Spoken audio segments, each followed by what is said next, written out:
Understanding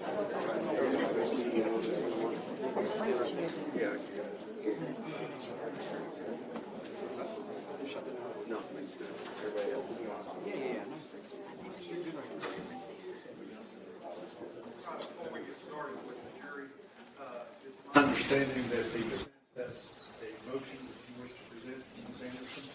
Yes, Your Honor. This time we move that this court preclude the imposition of the death penalty and take it out of the hands of the jury. The basis of this is the pervasive media attention that this case has garnered. There are channels that are on a loop 24/7. It's all over social media, and it's not just a little bit. It's everywhere. We have people outside of the courthouse holding up signs and protesting.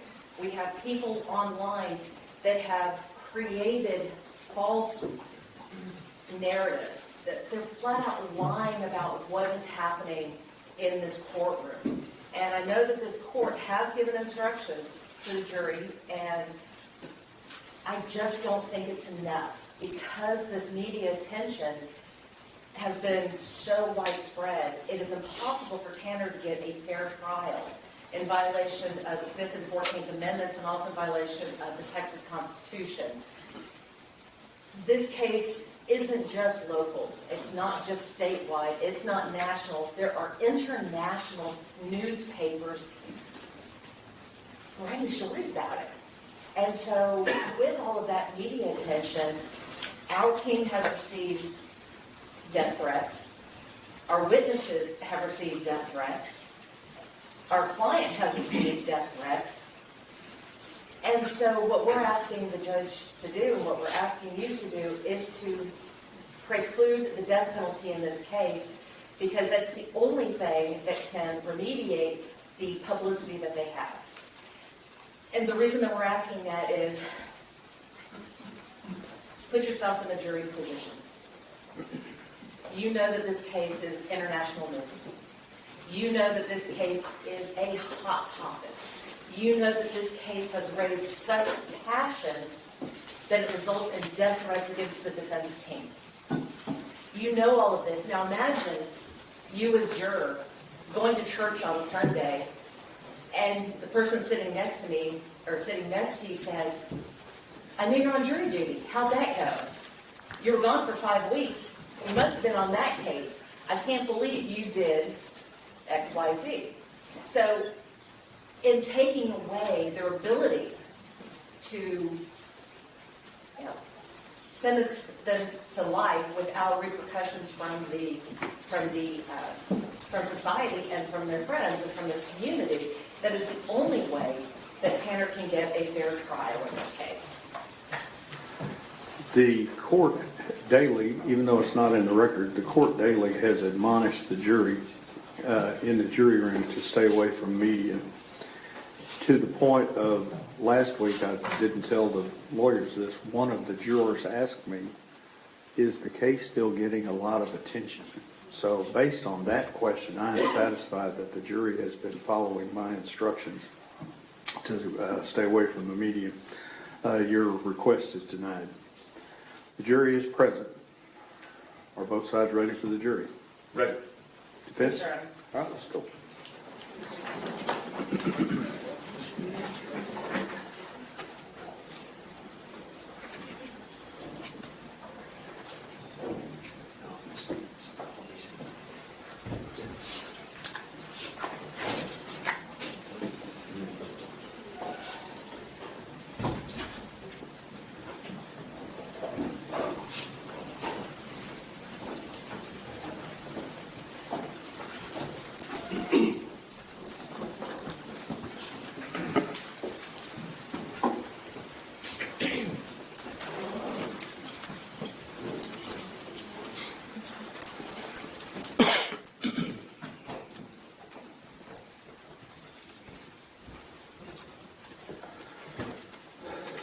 Everyone may be seated. Good morning. Members of the jury, the defendant Tanner Lynn Horter stands charged by indictment with the offense of capital murder, alleged to have been committed in Wise County, Texas on or about the 30th day of November 2022. To this charge, the defendant has pleaded guilty. The defendant has entered this plea, and the court hereby instructs the jury to find the defendant guilty as charged in the indictment. Your verdict must be by a unanimous vote of all members of the jury. In deliberating on the case, you shall consider these instructions as a whole, and you must not refer to or discuss any matters not in evidence before you. Our law provides a defendant may testify on his own behalf if he elects to do so. This, however, is a privilege accorded to the defendant, and in the event he does not testify, that fact cannot be taken as a circumstance against him. In this case, the defendant has not testified, and you are instructed that you cannot and must not refer or allude to this fact throughout your deliberations or take it into consideration for any purpose whatsoever as a circumstance against the defendant. When you go to the jury room, the first thing that you should do is select one of your number as your presiding juror, who will help to guide your deliberations and will speak for you here in the courtroom. During your deliberations, you must not communicate with or provide any information to anyone by any means about this case. You may not use any electronic device or media, such as a telephone, cell phone, smartphone, iPhone, or computer, the internet, any internet service, or any text or instant messaging service, or any internet chat room, blog, or website, such as Facebook, LinkedIn, Instagram, YouTube, or X, to communicate to anyone any information about this case or to conduct any research about this case until I accept your verdict, if any. If at the conclusion of your deliberations, the presiding juror should sign the verdict form, and I am requesting whoever the presiding juror is, if he or she will print their name beneath the verdict form and put your juror number next to the signature. If you need to communicate with me during your deliberations, the presiding juror should write the message, ring the jury call button on the wall, and give it to the bailiff. I will either reply in writing or bring you back into the court to answer your message. You are the exclusive judges of the facts proved, of the credibility of the witnesses, and the weight to be given to their testimony, but you're bound to receive the law from the court which is herein given and be governed thereby. And I've signed the instructions as judge. The last page of the instructions containing the verdict form says, we, the jury, find the defendant, Tanner Lynn Horner, guilty of the offense of capital murder as charged in the indictment. The presiding juror should sign his or her name on that line beneath the verdict form. All right? If you retire to your jury room, buzz me when you're ready.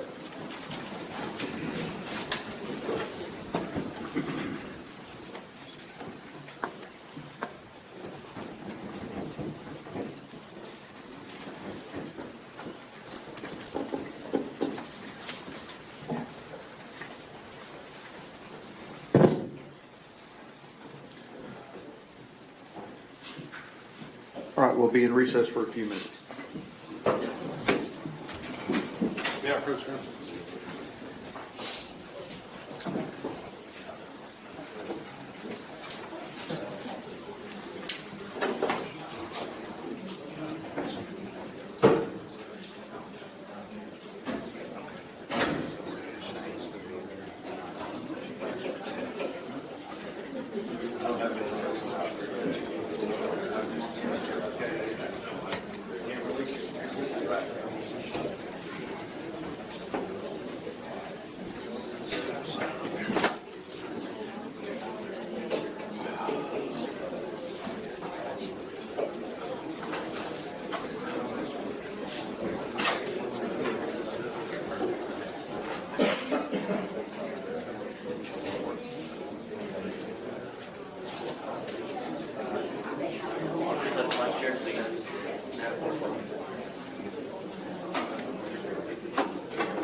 King saw us standing.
proceed.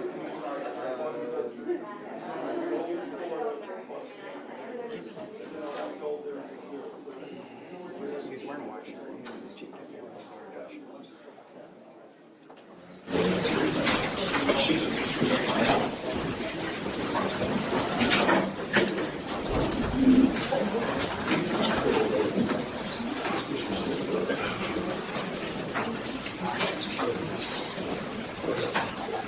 Yep. Okay.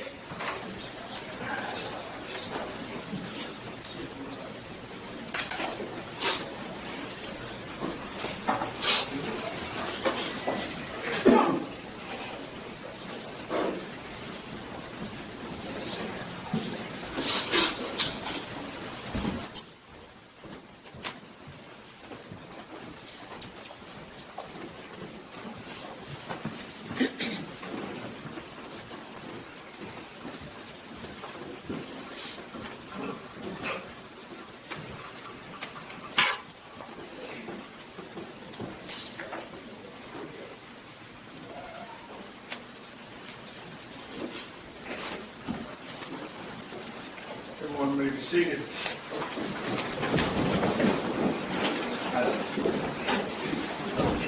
Mr. Presiding Juror, it's my understanding that the jury has reached the verdict. Is that correct? Yes, sir. And paperwork, please, Deputy.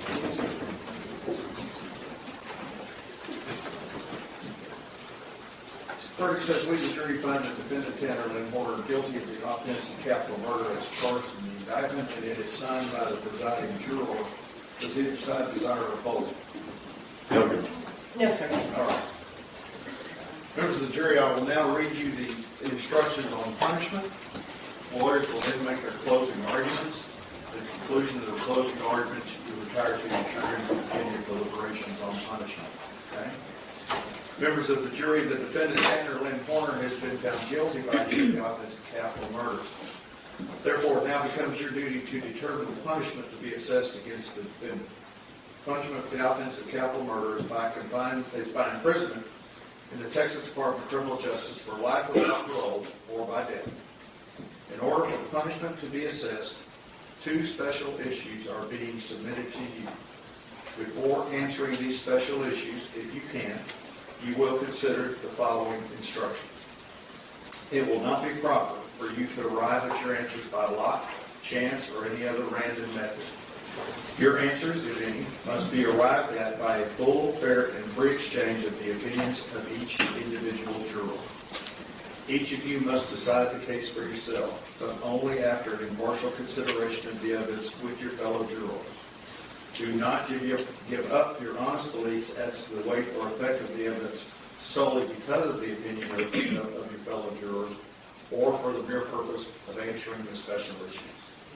Special issue number one, whether there is a probability that the defendant would commit criminal acts of violence that would constitute a continuing threat to society. The prosecution has the burden of proving that the answer to special issue number one should be yes beyond a reasonable doubt. And if it fails to do so, you must answer special issue number one, no. You may not answer special issue number one, yes, unless you agree unanimously. You may not answer special issue number one, no, unless 10 or more jurors agree. The members of the jury need not agree on what particular evidence supports a negative answer to special issue number one. If any juror has a reasonable doubt as to the answer to the above special issue, the juror shall vote no as to that issue. In deliberating on special issue number one, you shall take into consideration all of the facts shown by the evidence admitted before you in the full trial of the case, including evidence of the defendant's background or character or the circumstances of the offense that militates for or mitigates against the imposition of the death penalty and the law as submitted to you in this charge. Only if the jury unanimously answers special issue number one, yes, will the jury next consider special issue number two. Otherwise, the jury shall not answer special issue number two. Special issue number two, whether taking into consideration all of the evidence, including the circumstances of the offense, the defendant's character and background, and the personal moral culpability of the defendant, there is a sufficient mitigating circumstance or circumstances to warrant that a sentence of life imprisonment without parole, rather than a death sentence, be imposed. You shall answer special issue number 2, either yes or no. You are instructed that you may not answer special issue number 2, no, unless you agree unanimously.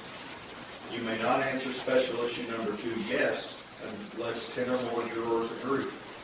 The members of the jury need not agree on what particular evidence supports an affirmative finding on special issue number 2. You shall consider mitigating evidence to be evidence that a jury might regard as reducing the defendant's moral blameworthiness. You are instructed that if the jury answers that a circumstance or circumstances warrant a sentence of life imprisonment without parole rather than a death sentence be imposed, the court will sentence the defendant to imprisonment in the Texas Department of Criminal Justice for life without parole. A defendant sentenced to confinement for life without parole is ineligible for release from the Texas Department of Criminal Justice on parole. The state has introduced evidence of extraneous crimes or bad acts other than the one charged in the indictment in this case. This evidence was admitted only for the purpose of assisting you, if it does, in determining the proper punishment of the offense for which you have found the defendant guilty.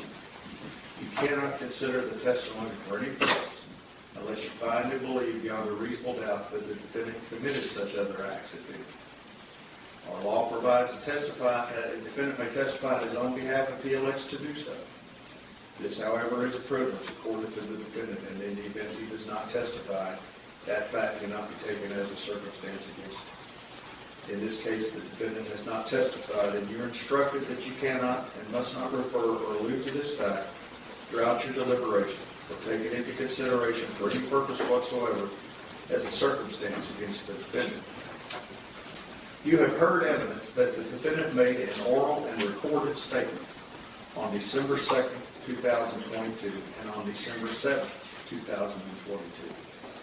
If you find the defendant did make the statement, you may consider that statement against the defendant only if you resolve a preliminary question in favor of the statement. An oral recorded statement by a defendant made as a result of custodial interrogation may be considered against the defendant only if before the statement, but during the recording, 1, the defendant was warned that he has the right to remain silent and not make any statement at all, and that any statement he makes may be used against him in his trial. Any statement he makes may be used as evidence against him in court. He has the right to have a lawyer present to advise him before and during any question. If he is unable to employ a lawyer, he has the right to have a lawyer appointed to advise him before and during any question. And he has the right to terminate the interview at any time. And 2, the defendant knowingly, intelligently, and voluntarily waive the rights set out in the warning. Therefore, you may consider any statement you believe the defendant made on December 2nd, 2022, or on December 7th, 2022. Only if you first all agree that the state has proved, beyond a reasonable doubt, that before the statement, but during the recording, the defendant was given the warning set out above, and knowingly, intelligently, and voluntarily waived the rights set out in the warning. If you do not find that the state has proved these things beyond a reasonable doubt, you must disregard and not consider for any purpose any statement the defendant may have made. If you do find the state has proved these things beyond a reasonable doubt, you may consider the evidence that the defendant made the statement and give that evidence whatever weight you believe appropriate. In deliberating on this case, you shall consider these instructions as a whole, and you must not refer to or discuss any matters not in evidence before you. You must not consider nor mention any personal knowledge or information you may have about any facts or persons connected with this case which is not shown by the evidence. You shall not consult law books or anything not in evidence. You are charged that it is only from the witness stand that the jury is permitted to receive evidence regarding the case or any witness therein. And no juror is permitted to communicate to any other juror anything he or she may have heard regarding the case or any witness therein from any other source other than the witness stand. When you have arrived at your answers to each of the special issues opinion, you may use the attached form provided at the end of these instructions. Any further communication with the court must be in writing, signed by your presiding juror through the bailiff. Do not attempt to talk to the bailiff, the attorneys, or the court regarding any question you may have concerning the trial of the case. You are the exclusive judges of the facts proved, of the credibility of the witnesses, and the weight to be given to the testimony, that you're bound to receive the law from the court which is herein given and be governed thereby. And I sign the instructions. The last 2 pages of the instructions contain the answers to the special issues. Special issue number 1, whether there is a probability that the defendant would commit criminal acts of violence that would constitute a continuing threat to society. There are 2 possible answers. We, the jury, find the defendant unanimously beyond a reasonable doubt that the answer to special issue number 1 is yes. Or, we, the jury, have at least 10 jurors with a reasonable doubt as to the matter inquired about this special issue and find that the answer to this special issue is no. If either one of those is the verdict of the jury, the presiding juror should sign the appropriate verdict form. Only if you answer yes to question number 1 unanimously will you answer special issue number 2. Otherwise, you will not answer special issue number 2.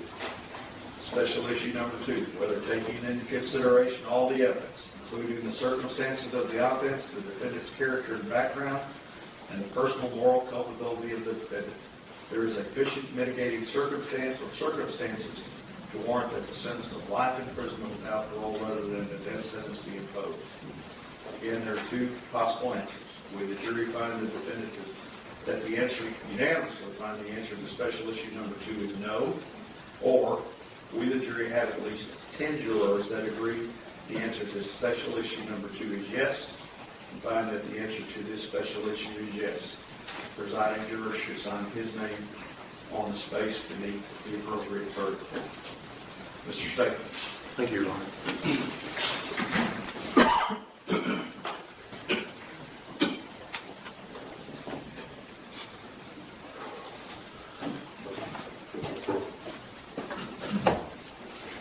It's been a heck of a month. I want to thank you up front for being so attentive and giving us your time away from home, away from your families, away from work. We appreciate that. The way it works today is I've got a few things to say.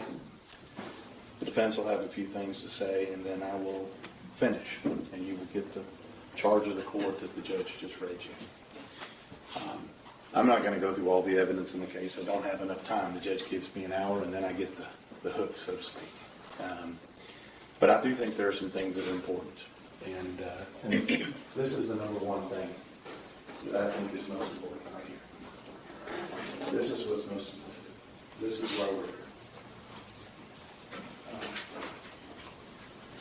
Picture sat in my office for months. And I looked at it every day. As a reminder, on those days, why do I get up again? Why do I keep doing this?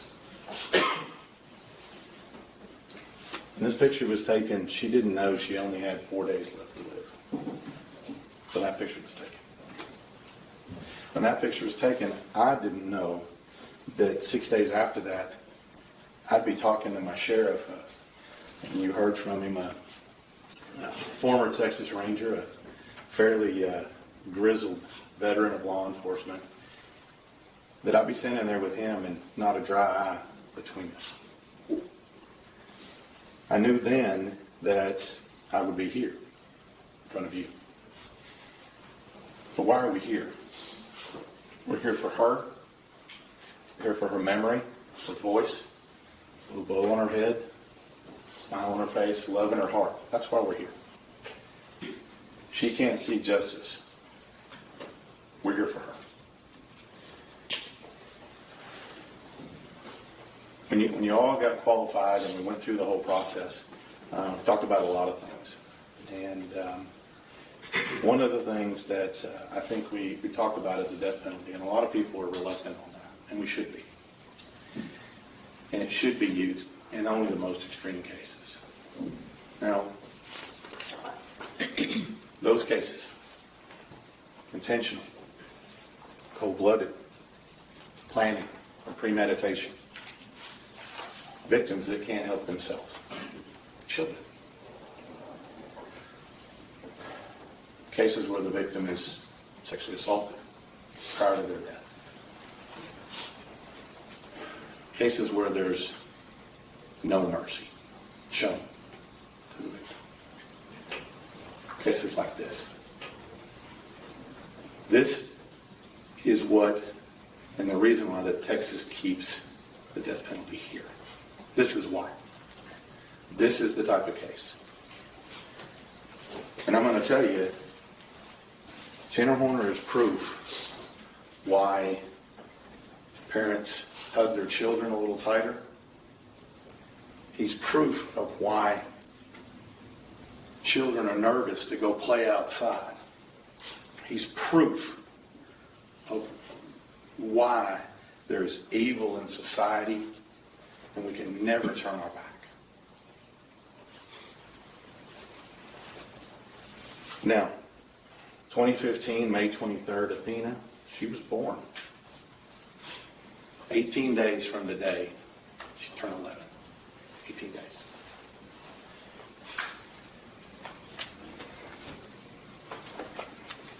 If you remember on opening, we talked a lot about past tense. And I'm not even trying with the glasses anymore because my eyes are smoked after this trial. We talked a lot about would. We talked about past tense. And I think it's important. We've heard a lot about people's past, but I think it's important to talk about what would have been. You know, when we talk about Athena, I feel like we want to talk about when she would have graduated. She would have been a Paradise Panther, class of 2033.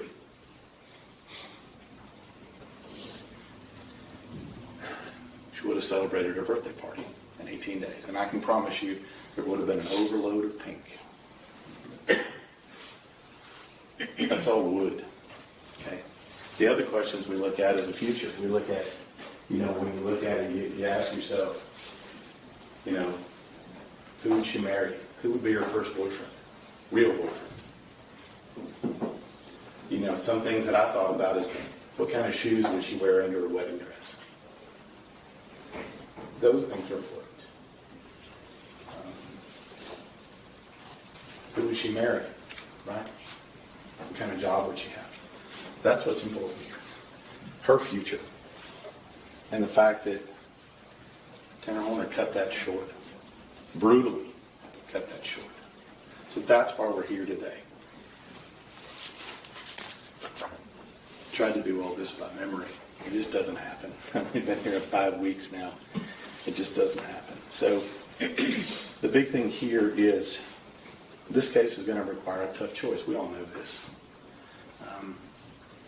But the right thing is often the toughest choice. Now, we're taught as baby lawyers, we're supposed to get up here and bring all the fire and brimstone. And I can assure you, I can generate some fire and brimstone. But this isn't the case for it. I can't do any more or say anything more than what you've already seen on that screen. There's nothing I can do. There's no amount of fire and brimstone. There's no amount of jumping up and down and being like that could ever come close to what you've already seen. And I'm not even going to try. The evidence in this case, I'm not going to go through it because it is massive. But the big point of all of this evidence is this. If you start at the beginning, you know the facts. You heard the facts. When I came up here in opening, I told you I was going to put you as close as you could be to actually being there. And I did not lie. In this case, the evidence, we talked about the worst of the worst and the cases that like this, cases that have planning or premeditation. Don't discount the fact that somebody decided to cover up the camera an hour before, 2 days in a row, on exactly the same road with 2 different locations with 2 little girls that were there. You saw the videos. My suspicion is those husband girls would have been first if the parents hadn't come out. They were first. Only when that didn't happen, Athena was second. So the evidence speaks for itself. You know, when you talk about planning, it's not all just pre-planning. It's the understanding of what you're going to do after. You know, for somebody that is having some form of catastrophe and inability to think or solve problems, out of all the random roads you could have chosen to go and sexually assault Athena, you drive right to it. You know the road, you know what's going on, you know the bumps, you know what's there. You don't pick some random road. You go to where you know it's secluded. That's planning. That's not somebody having a catastrophe and doesn't know where they are. Okay. So,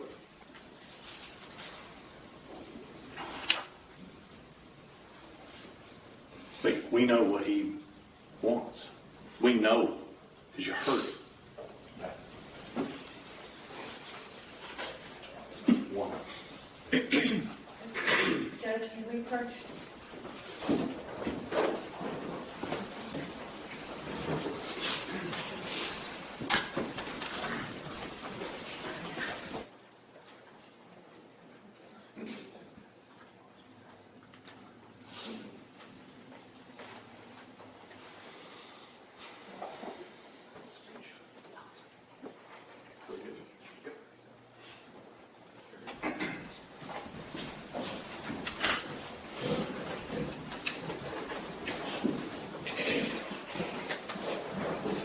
Can all the members of the jury see the board?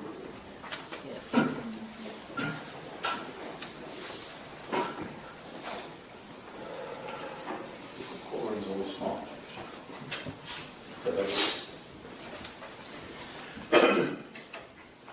We know what he wants. And we know what's coming. Athena didn't know what was coming. He knows what's coming. That's not the eyes, that's not the look of someone who doesn't have a plan, doesn't have motivation, that hasn't thought this out, that hasn't fantasized about this. That's the look of a predator right there. Now, about the evidence, you know what happened. I'm not going to go over that anymore. There's a couple of things here that I think are important. I talked to you about DNA, and I think DNA is important. The only acceptable answer in this case is that Tanner Horner was excluded. That's the only acceptable answer. And that's not the answer we have. Period. It's not that, well, we found some DNA, it was his, but, maybe it's not enough. It's like when Dr. Ryan got up there and said, well, he's not a pedophile. It only happened one time. I beg to differ with that. Now, when we talk about the murder and what happened, you guys heard it. And I don't want anybody to ever forget what kind of warrior that little girl was. I don't know if anybody could have withstood what she withstood over and over again. I don't know anybody that could have withstood that. He can choke her, he can beat her, he can do it over and over again. But what do we know? We know the end result was right here.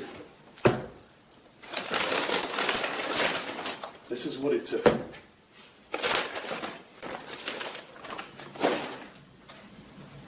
That's what it took to beat the life out of her. And I think that is key to this entire case. If the facts were not bad enough, if the sexual assault wasn't bad enough, the level of violence that one person can inflict on a child, including stomping them with a pair of shoes,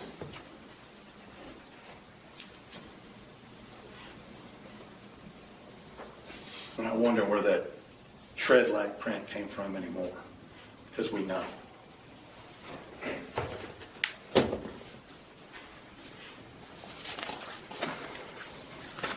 Now, like I said, the defense is going to get up here after me. They're going to have some things to say as well. That's how it works. Okay. But what I anticipate is going to be a continuation of what you've already heard. His brain's broken somehow. He's got all these conditions. He's got all these ailments, all these things. He may have some or part of those. Apparently, according to Dr. Young, he even got low T. We even got the lead paint guy. Now, I don't know about the lead paint guy. I don't know if it works or not. I don't know if his little homemade zapper works or not. I honestly don't know. But what I do know is this. If you're going to come in here and try to convince us that somebody has all this lead in their system that's causing all the problems, why do you test anybody else? I mean, if you want us to believe you and all this stuff's going on, why don't you test the other people in the house? I don't think you want to know the answer. That's why you don't do it. So when we get up here, it's going to be a lot of talk about second chance. It's going to be a lot of talk about, maybe mercy. There's going to be a lot of talk about, his deficits and disabilities and things of that nature. But let's remember this.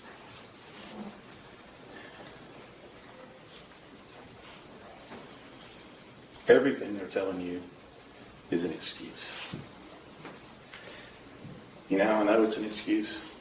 Because it took 6 or 7 experts and $500,000 to come up here and tell you it's not an excuse. That's how you know. If you've got to work that hard to try to prove that some kind of excuse, we know what the answer is. They're trying to get you to excuse his conduct. They're trying to get you to be less angry or less blameworthy on somebody for their conduct.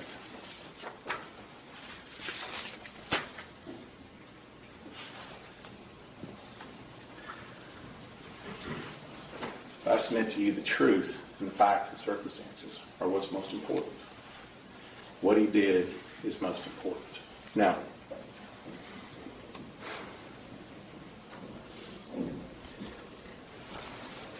in looking at all of this, if you want mercy and you want somebody to consider giving you life when you gave no life here, when you gave no mercy here, what does it start with? I like to think it starts with the truth.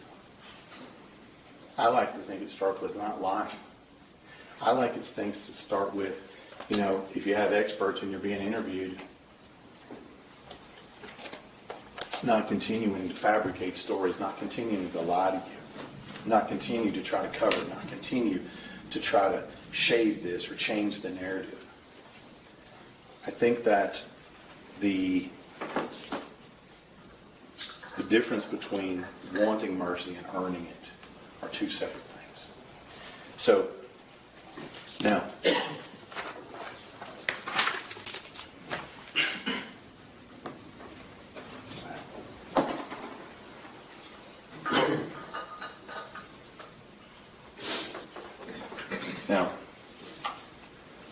what you've heard for the past 2 weeks is that the person driving that vehicle, you can see it right here, this person right here driving this vehicle. You've heard for the last 2 weeks about every form of ailment one could possibly have. And you heard about the last 2 weeks how that person can't cope, has stress, has the inability to do basically anything on the earth whatsoever, that essentially is incapable of doing anything. If you have any doubt about that, watch the 8 minutes of this video right here, from when he pulls in to Athena's driveway until he covers up the camera. If you have any doubt about somebody's ability to do and participate and be out in the world, watch that video. Because it's real clear. That's an individual who knows what they're doing. That's an individual who's hunting. That's an individual who's looking around and understanding what's around them. That is an individual who is absolutely lethal. That's an individual who targeted somebody, found somebody, tricked somebody, got him into the vehicle. You all saw when he took his hand and he put it over her mouth. He knows what's coming. You all saw right here. You all saw right here. Bungee cords, trying to tie somebody up. You all saw that. This is not an individual that's on some form of stress-fueled catastrophe. And the cocaine nonsense, come on. Just another lie. Just another lie. But guess what? When you know that you've been caught covering up the camera, and you know you've been caught, what do? You come up with another lie that fits your narrative. That's what you do. And that's what's happened in this case. It's lie upon lie upon lie. This person driving this vehicle, cool, calm, and obviously you know, lethal. So, are you going to believe what you hear up here, that this person is basically can't even get up in the morning? Or are you going to believe your eyes and what you see and hear?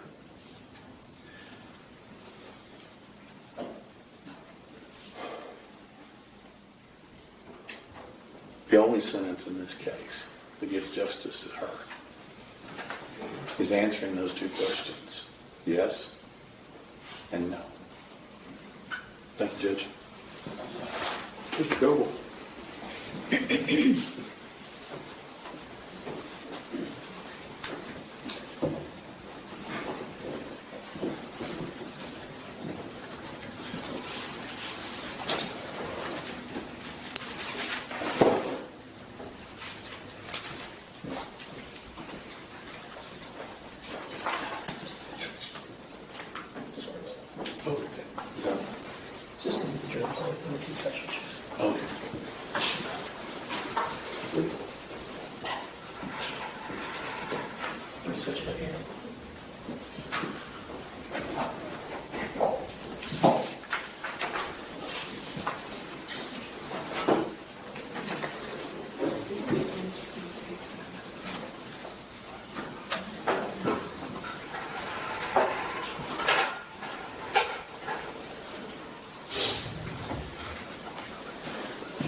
I do want to start by echoing what Mr. Stanton said.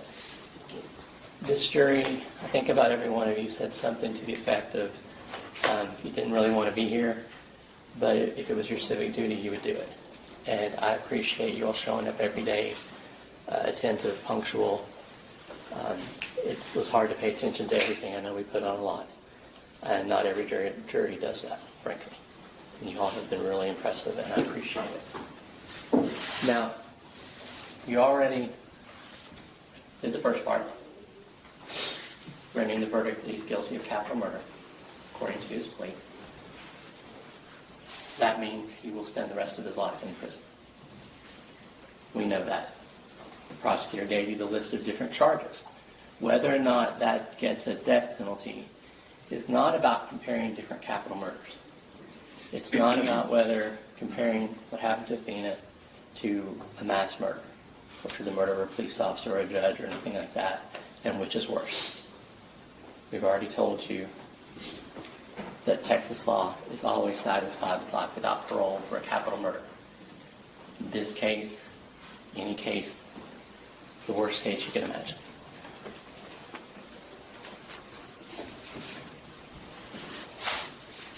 We talked about what you would do in the punishment phase. It's different than the fact-finding phase. It's different than that guilt innocence phase. I told you that it's going to be your individual moral judgment. Now I want to point out to you in your punishment instructions, the judge included some language in here. That's what we told you before. Each of you must decide the case for yourself, but only after an impartial consideration of the evidence with your fellow jurors. Remember we talked about what deliberating means. We're attorneys. If we meant for you to argue, to fight, to berate each other, we know what those words are. The judge put it, an impartial consideration of the evidence with your fellow jurors. But he also added, do not give up your honest beliefs as to the weight or effect of the evidence solely because of the opinion of your fellow jurors or for the mere purpose of answering the special issues. The special issues are how we decide whether or not Tanner gets a death sentence.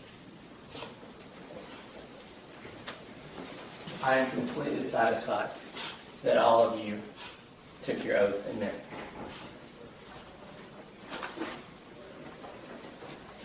Now what that means, and I'm only going to talk about special one, is that you have to apply this, whether there's a probability that the defendant would commit criminal acts of violence that would constitute a continuing threat to society.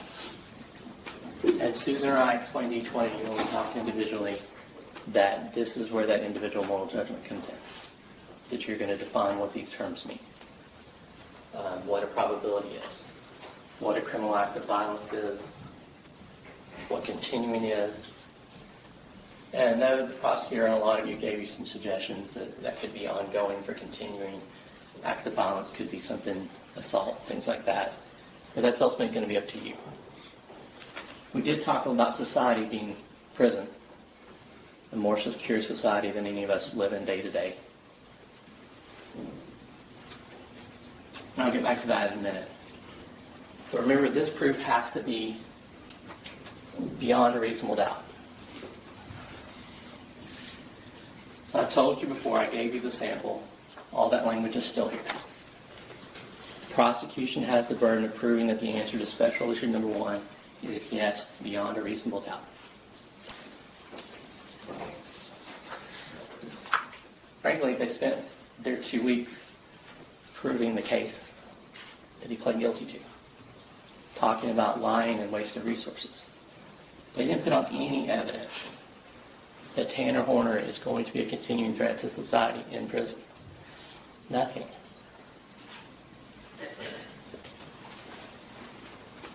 Your instructions are you may not answer the special issue number 1 yes unless you agree unanimously.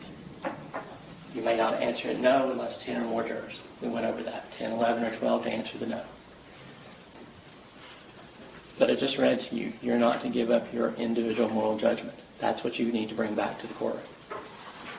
So if you don't meet that 10, if you don't meet that 12, that's fine. The judge knows what to do. We've already told you, you leave that blank, have the foreperson sign it, and the judge will take care of it. There's no mistrial. There's no hung juries. This is capital punishment and it's different.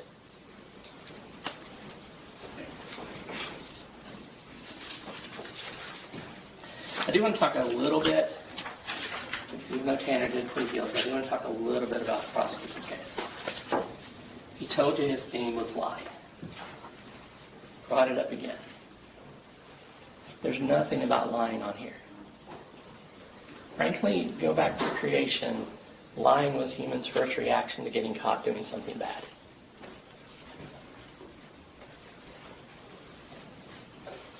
Deputy Amy handled every piece of physical evidence in this case, handled every photograph. She did something wrong, and she lied, and she lied again, and she lied again, and made it all worse. This isn't about lying.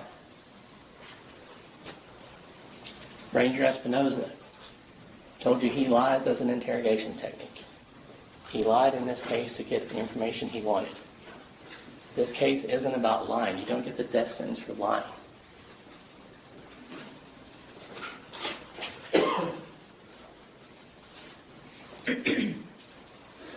There was a theme with our experts. Every one of them, they asked them about insanity. Tanner pled guilty. We didn't raise the not guilty by reason of insanity defense. That was a waste of time.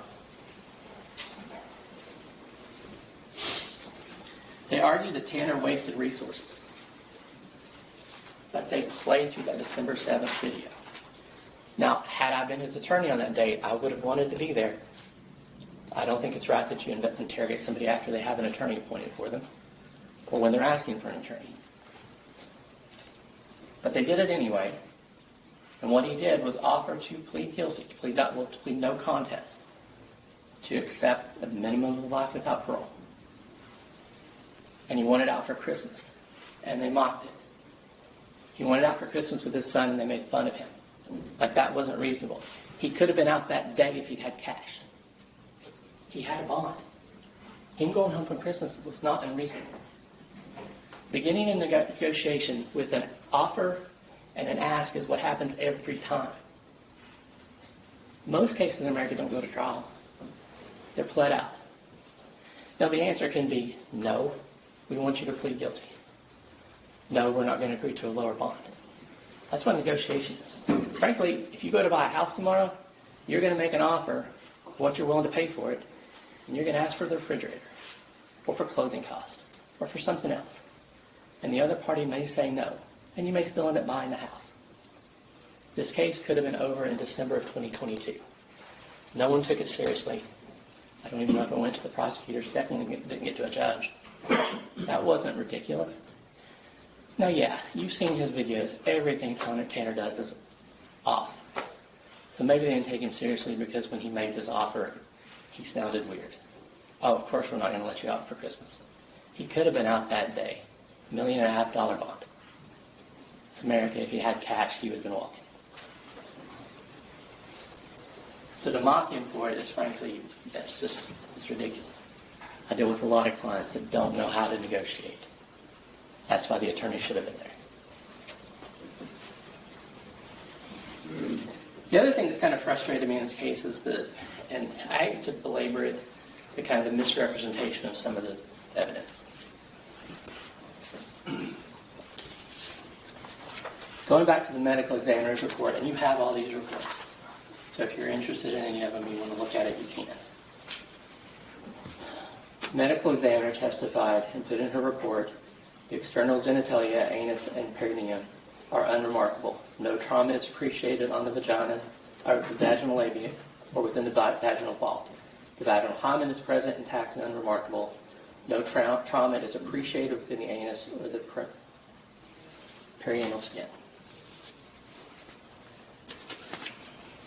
Prosecutors and medical people are allowed to tell you that evidence of sexual assault in a medical examiner's report is proof, but absence of it is not disproof.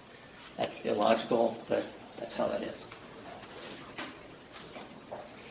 No fractures were palpable within the facial bones. No fractures anywhere in her body. The other thing that isn't in her report, but she testified to, was that her autopsy tech did the DNA, the swab for the DNA. She testified here that her tech swabbed inside and out. There are no swabs of inside the cavities. There weren't separate swabs.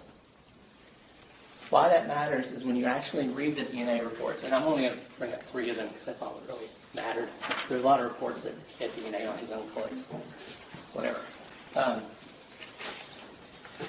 Starting with this April 19, 2023 report.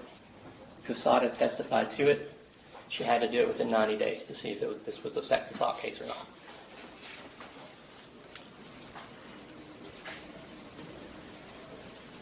The phrases epithelial cell fraction and sperm cell fraction don't mean what you think they mean. It tells you right in this report. Casada testified to it.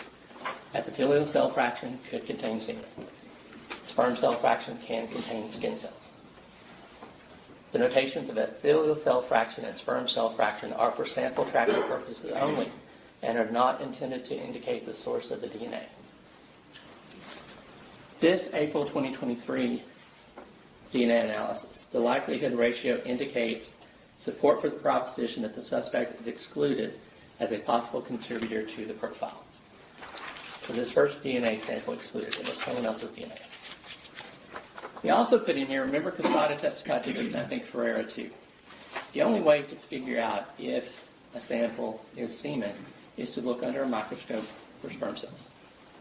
They didn't do that. This first report in April 2023 tells them, please note that no testing to confirm the presence of semen was conducted on the vaginal swabs. If testing to confirm the presence of semen is needed, please contact this laboratory for instructions. That's how you would have figured it out. Nobody did that. Then they come back with a supplemental report. This update is not due to an error in previous testing. It's just a repeat of that April 2023 report 2.5 years later. So 2.5 years later, and they tell you which is fair, I guess, that this is just wordplay. At the request of the Wise County District Attorney's Office, this supplemental report communicates the results using new guidelines implemented on November 28, 2023, involving the addition of verbal scale qualifiers. So they come back around, print the same report, but this time they change it to the likelihood ratio indicates limited support for the proposition that the suspect is excluded. And they don't include the language about how to check, how to find out if this is sperm or not. Probably because they already did the same report on the Y-Star. This is the DNA Y-Star from September 15, 2025, 2.5 years after the first one.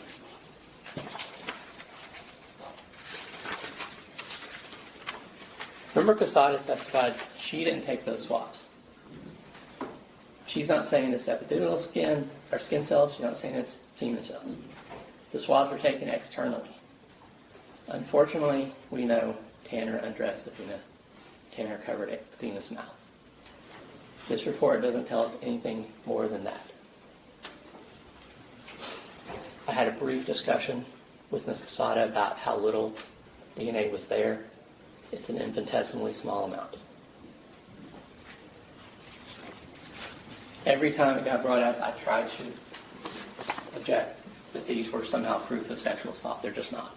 The medical examiner's report and the DNA reports.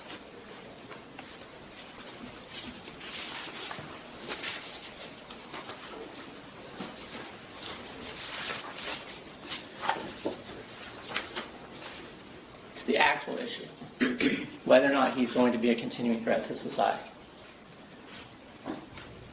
We started our case with Professor Edens, who has actually done research on what matters, what can be predicted, what isn't predicted. Actually looked at Texas inmates who had people testify that they were going to be a future danger. Some of those people were on death row, some had life without parole, some got exonerated. Proven they weren't guilty and they went home. But all of them had people saying that they were going to be a future danger without any research to back it.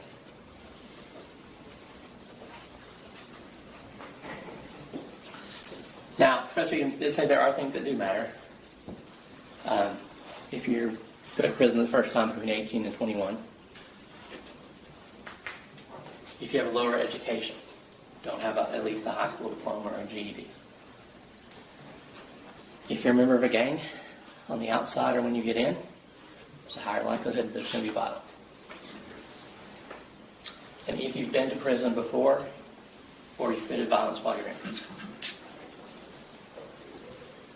Which would seem like common sense, but he also went through the hard work of researching it and teaching people how to look at this.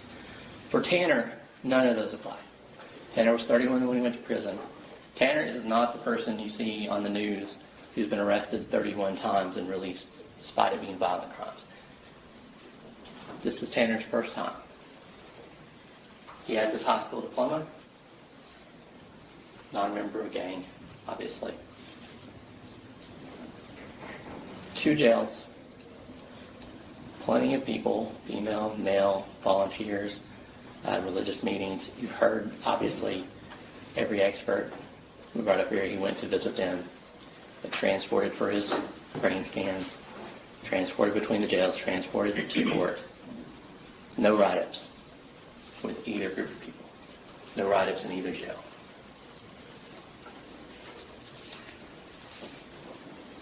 Then, yesterday we got to hear someone who's actually putting these kind of ideas into practice. Director Fitzpatrick is in charge of classification. He told you his top priority is public safety. Safety of staff, safety of visitors, safety of inmates. 142,000 inmates plus in TDCJ right now. 30,000 employees. 29,000 approved visitors. If all of them were subject to violence, that wouldn't be true. We'd have 29,000 volunteers. Director Fitzpatrick told you he uses evidence-based practices to classify people, to determine where to house them based on their needs, but number one, based on safety.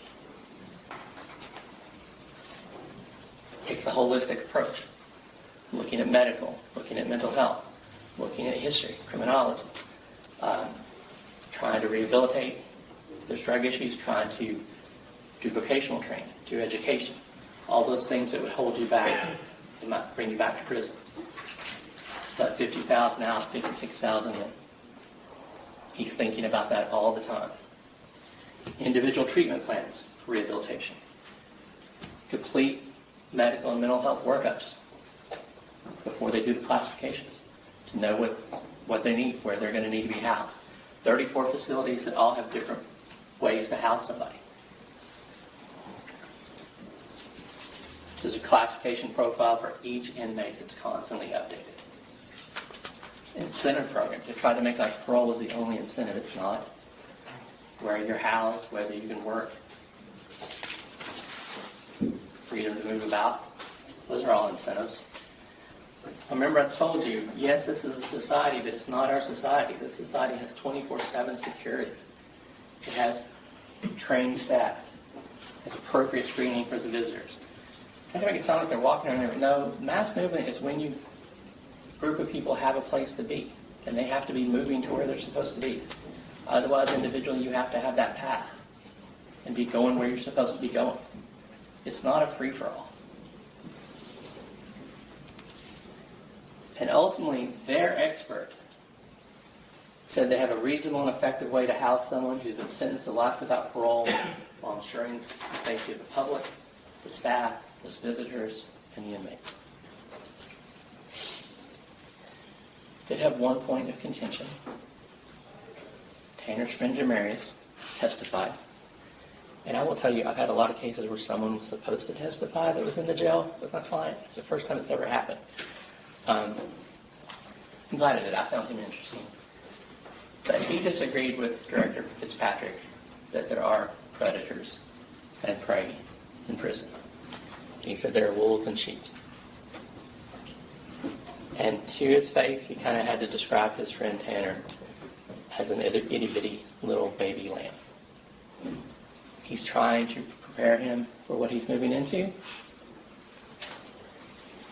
But you've heard what a struggle that is. And finally, you don't have to believe any of these. You've seen it with your own eyes. The state played all these videos for you. You've seen what Tanner's like around authority figures, around security. You can see how threatening they thought he was. The arrest video, completely compliant, no resistance, does exactly what they tell him.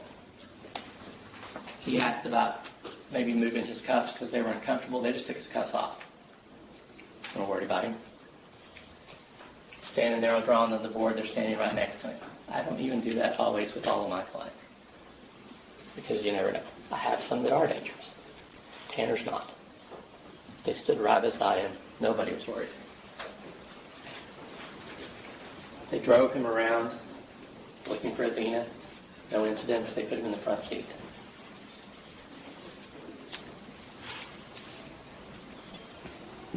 Stood outside chatting with him about Waffle House, smoking a cigarette.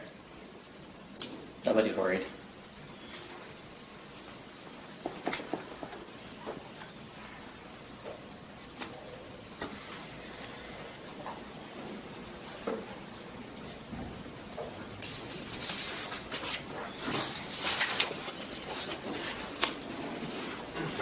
And while I tried to give you evidence, the state played those videos for you. Ultimately, the burden's on them. They have to prove beyond a reasonable doubt that Tanner Horner is going to be a continuing threat to society in a prison setting with this classification, G3, with their constant workups, with the many housing options they have, that he's going to be a continuing threat to society, and he just isn't. So that's where we come back to that oath that you all took to follow the law. And this is the law. The law isn't that you get the death sentence because that capital murder was worse than another capital murder. They're all terrible. This one is terrible. But he will spend the rest of his life in prison for it.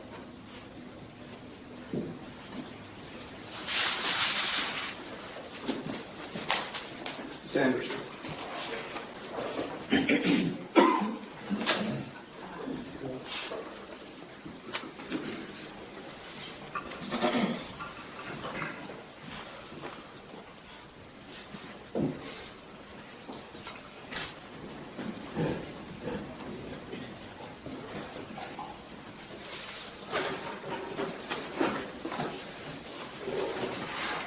Good morning. I'm here to talk to you about special issue number 2. I promise you I'm not going to sit up here and rehash the experts' testimony.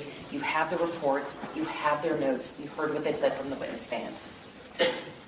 I'm also not going to stand up here and rehash all the evidence. You heard the evidence.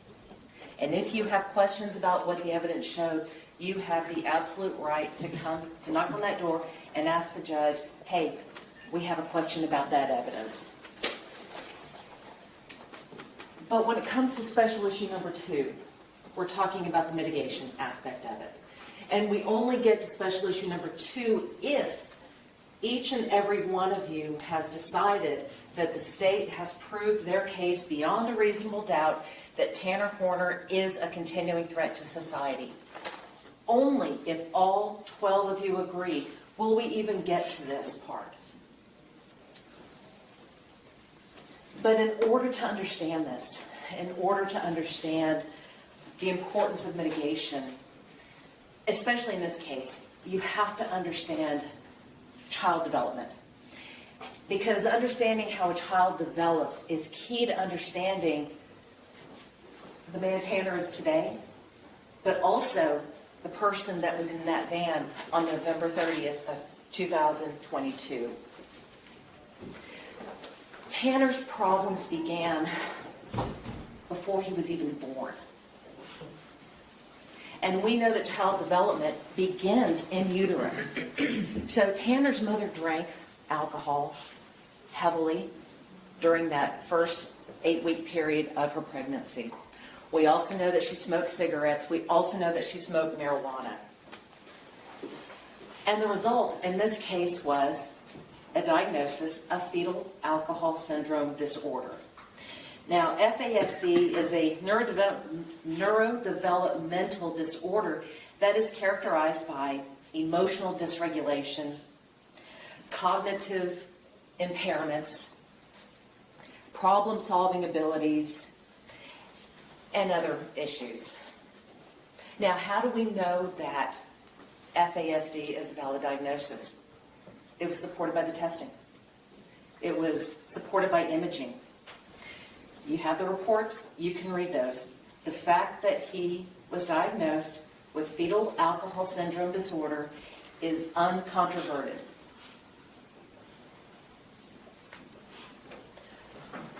There are several phases to child development.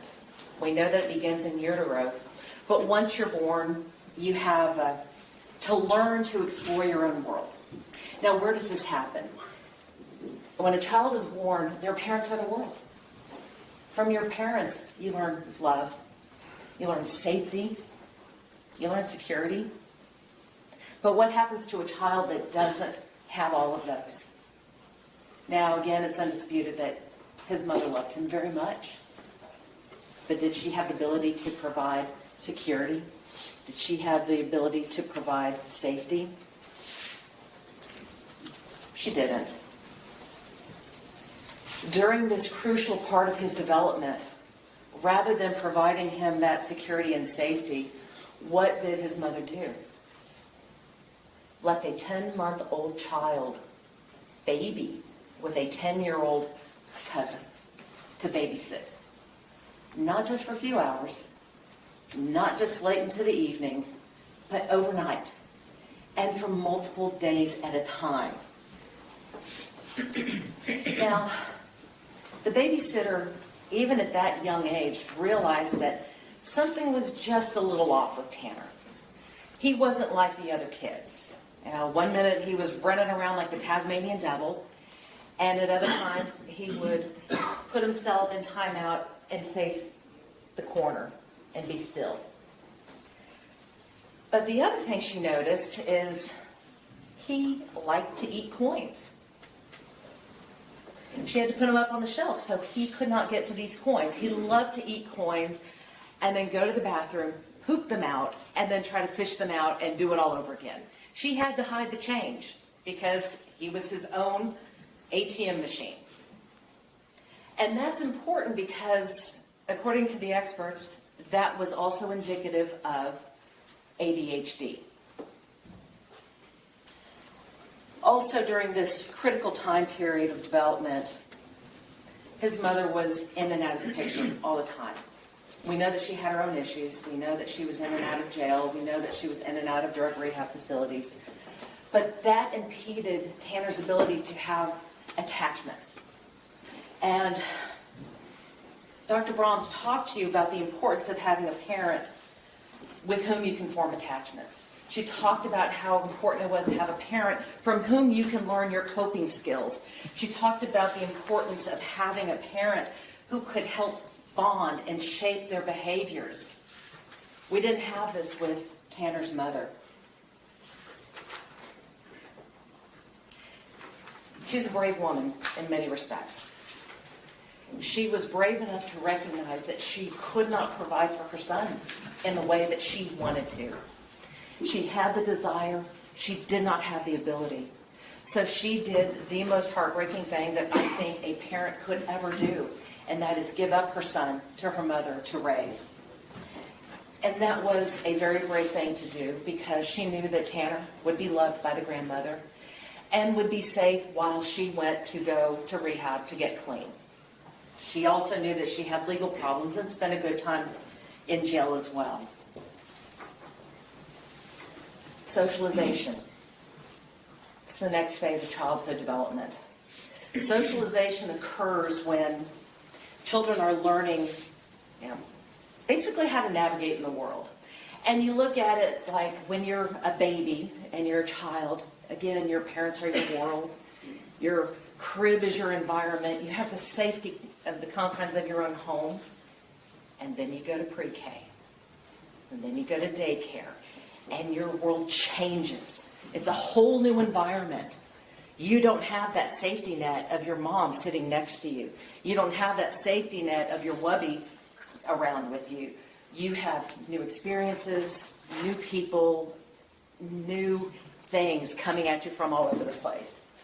And if you are not equipped with the skills to navigate and to socialize, then that can impede your development.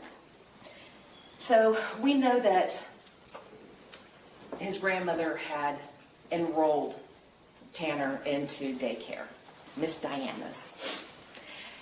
And for the first time, Tanner had the opportunity to really socialize with children his own age outside of the home and outside of the family. But what happened at Miss Diana's? Well, Jackie watched as her only grandson tried to play with the other kids and was rejected. Tried to have conversations and was rebuffed. He tried to make friends, but he wasn't able to, and eventually he would just go sit on his own. That was when it was suggested that Tanner get tested. And what was the result? That was when the family learned that Tanner had Asperger's. Jackie and Melissa took their son to a clinic in Fort Worth. And it was there that they had the answer that they had been seeking. Why is my grandson different? Why is my son different? They knew he was different, but just looking at him, can you really tell? But they knew he was just a little off, so they took him in. Now, Asperger's is another neurodevelopmental disorder that's characterized by communication issues and social interaction difficulties. Now, all of those you could see at Miss Diana's when he tried to play with the kids. Now, Asperger's is not curable. once you have Asperger's, you will always have Asperger's. You may learn some coping skills and some techniques to control the symptoms. You might learn how to have good eye contact. You might learn how to engage. You might learn how to do other things to help mask your symptoms. But at the end of the day, you still have Asperger's. And now Asperger's today falls under the autism spectrum disorder. So based on this diagnosis of the Asperger's, of the ASD, Tanner received special services in school. And you met the school psychologist who confirmed the diagnosis. You met the fifth grade teacher who talked about the difficulties that Tanner was having in school.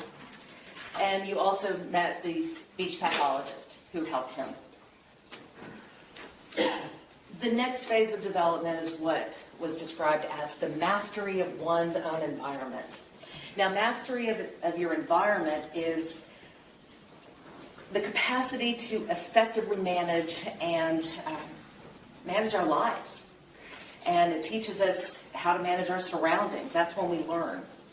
But it's difficult to manage your life and manage your surroundings when you have no stability in the home. And again, it goes back to the fact that Melissa was in and out of the house.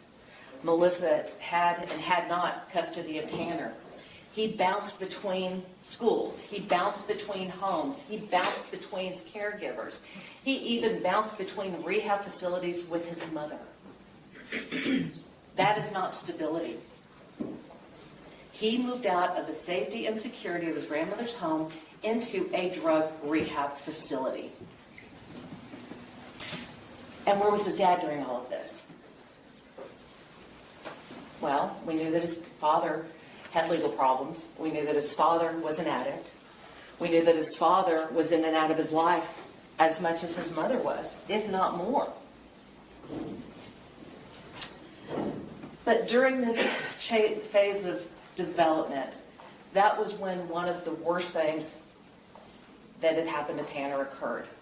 When he was 10 years old, he and his mother were living on a farm, and he and his cousin set fire. They were playing, and this fire got out of control. Well, his mother did the right thing, sent him down to the landlord to apologize for what had happened. So rather than accepting the apology and saying, no harm, no foul, I'm so glad you did this, thank you for apologizing, what did the landlord do? He anally raped Tanner. All because he accidentally set fire to a field. And we know that the records reflect that he had issues in school during that time period. The medical records reflect that he had issues with hemorrhoids and constipation. All of those are indicative of that type of trauma. We also know that he had difficulty admitting that and talking about it to the experts that were involved in this case. And that's not uncommon either. So after having suffered that trauma, Tanner transitioned into middle school, where he was still receiving services. Now again, you met with you heard from the in-home facilitator who tried to teach him social skills. And he was responding, did a great job. She loved hanging out with him, loved taking him out into the community, loved watching him develop. But she also talked to you about how difficult it was at home because, as much as Jackie loved him, she just wasn't getting it. As much as Bill loved him, his grandfather, he just wasn't getting it. As much as his mother loved him, she still wasn't getting it. And she and Melissa and Bill, none of them were allowed to continue with, and none of them followed through with any of the lessons that the in-home facilitator taught. And she said, he still needs them. But the school decided they were going to discontinue the services. Now, during your adolescence, you learn from Dr. Brahms that identity begins to form. And we shape our own identities, remember back in high school where you experimented with different friends, different cliques, different hairdos, different clothes styles, looking for who you are and trying to find who you are. This stage of development is especially difficult for one who has level 1 autism. Why is that? Because just looking at somebody, you can't tell if they're level 1 autistic. But the thing is, they know they're a little different. They know they're a little off. They know that they just don't quite fit in. They start to see themselves as an outcast. They start hanging out with other people that they identify with, other outcasts, and it becomes that self-fulfilling prophecy.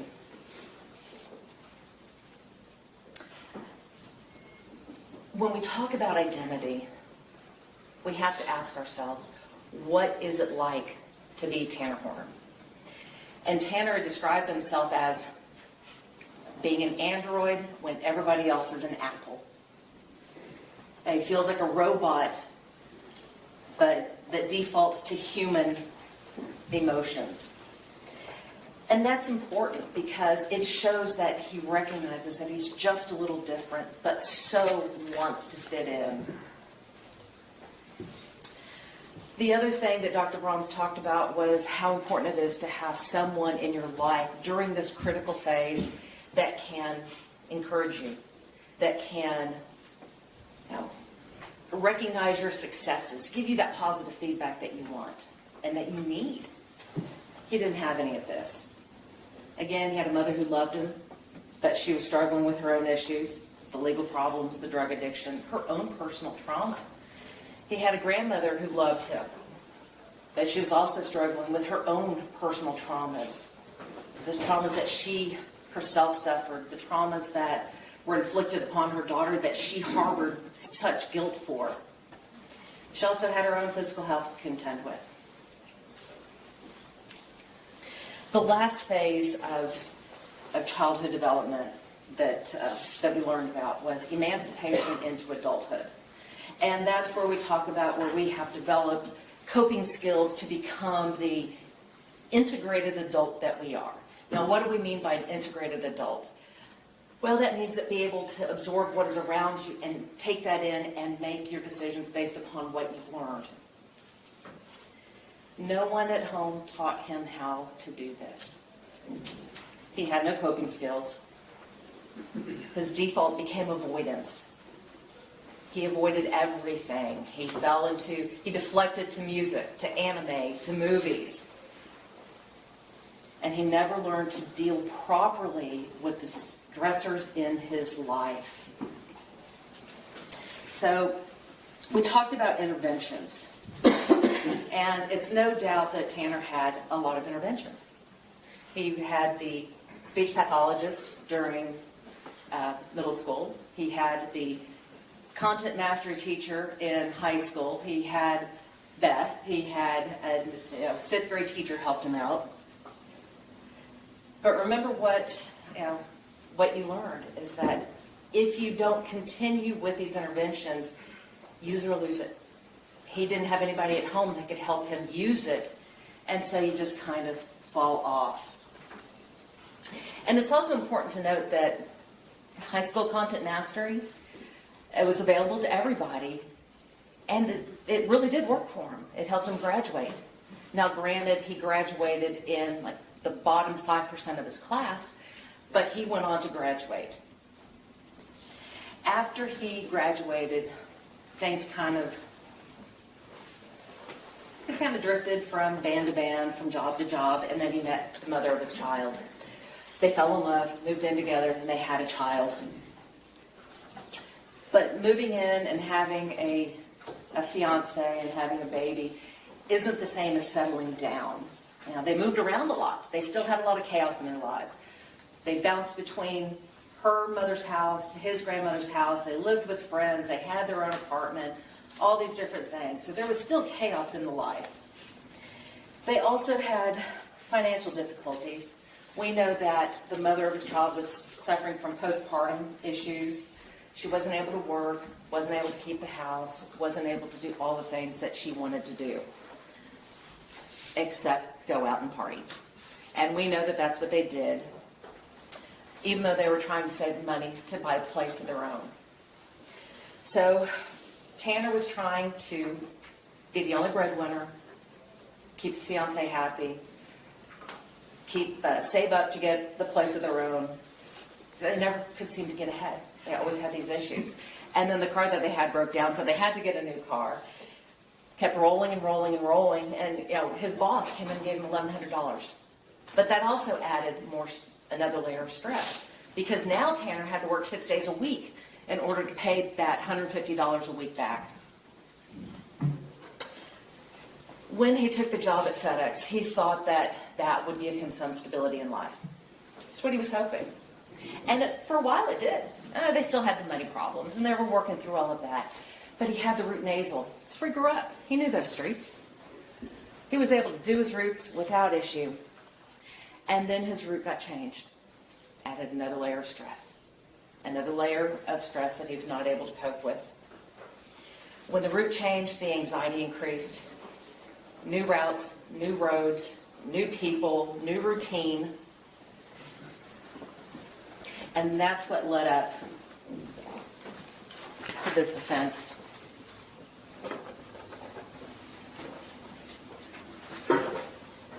We don't forget Athena. We don't. Because on November the 30th, 2022, Tanner did something that changed the lives of all of us. Every single person in this room has been affected by Tanner's actions. On that day, Tanner delivered the packages to Athena's house, Barbie's. And he got out, delivered the package, decided to snort a little cocaine because he had had insomnia, was tired, had all these other issues. And she saw him, and he thought that she was going to tell on him. And if she told, he would lose his job. If he lost his job, he would lose his car. If he lost his car, he wouldn't be able to have transportation for the baby. If he didn't have transportation for the baby, something could happen. He couldn't do this. It just kept snowballing in his mind. Now, there was no planning. There was no premeditation. There was no preparation. You kept hearing about all of these stickies being put on the lens cover. But let me ask you this. If you were planning to abduct a child, would you cover the lens cap before you did it or after you did it? It doesn't make sense, and that's where their assertions fall apart. It does make sense that he would have covered a lens cap to hide the fact that he was vaping weed. It does make sense that he would hide the lens cap or cover the camera lens if he was snorting some cocaine. It does make sense that he would do all of that, but it doesn't make sense that he would wait until after she was in the van to cover the lens cap. All of this was caught on video and audio. And like I said, there's not a person in this room that heard that was not deeply affected by that. We all were, and we all will have to carry that with us for the rest of our lives.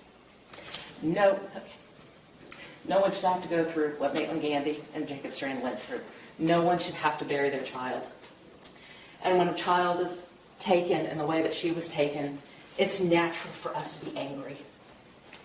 We should be angry. We should be furious that her life was taken from her in that manner. We have every right to be, and we should be. And it's natural for us to want to know why this happened. But you know what? We won't ever know why it happened.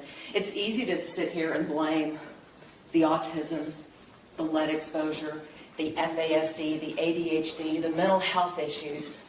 It would be easy for us to do that. And the state keeps telling me that that's exactly what we did. But remember, every single witness that we asked, is this an excuse? This isn't a defense. This isn't a justification. And every single one was like, no. The fact that he has autism is not an excuse for killing Athena. The fact that he has fetal alcohol syndrome disorder does not excuse the attempted sexual assault. The fact that he has lead exposure does not excuse the murder. There is no excuse. It is not a defense. It is not a justification. But what all of these diagnoses do is it kind of helps explain how we got to this point, how we got there.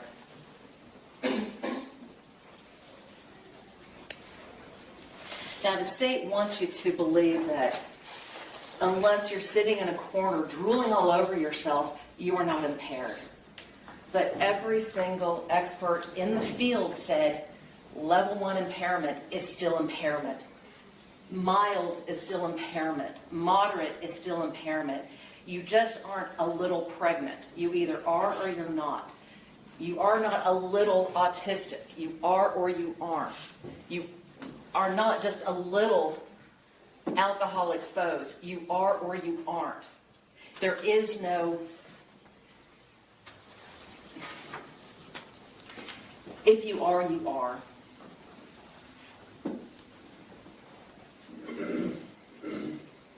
So the important thing to remember about these diagnoses is that they are not what we call additive. It doesn't mean he has autism plus FASD plus lead exposure plus ADHD plus mental health. That's not how it works. All of the experts testified that this is a compounding issue. So it would be autism times FASD times ADHD times lead exposure times all the other mental health issues. And so it doesn't boil down to, well, you had a bad upbringing, you didn't kill anybody. Well, did that person also have autism? Did they also have FASD? Did they also have ADHD? Did they also have lead exposure? So we have these false equivalents going on throughout the state's questioning. It isn't a false equivalent. It is a compounding issue. So, again, what does it all mean?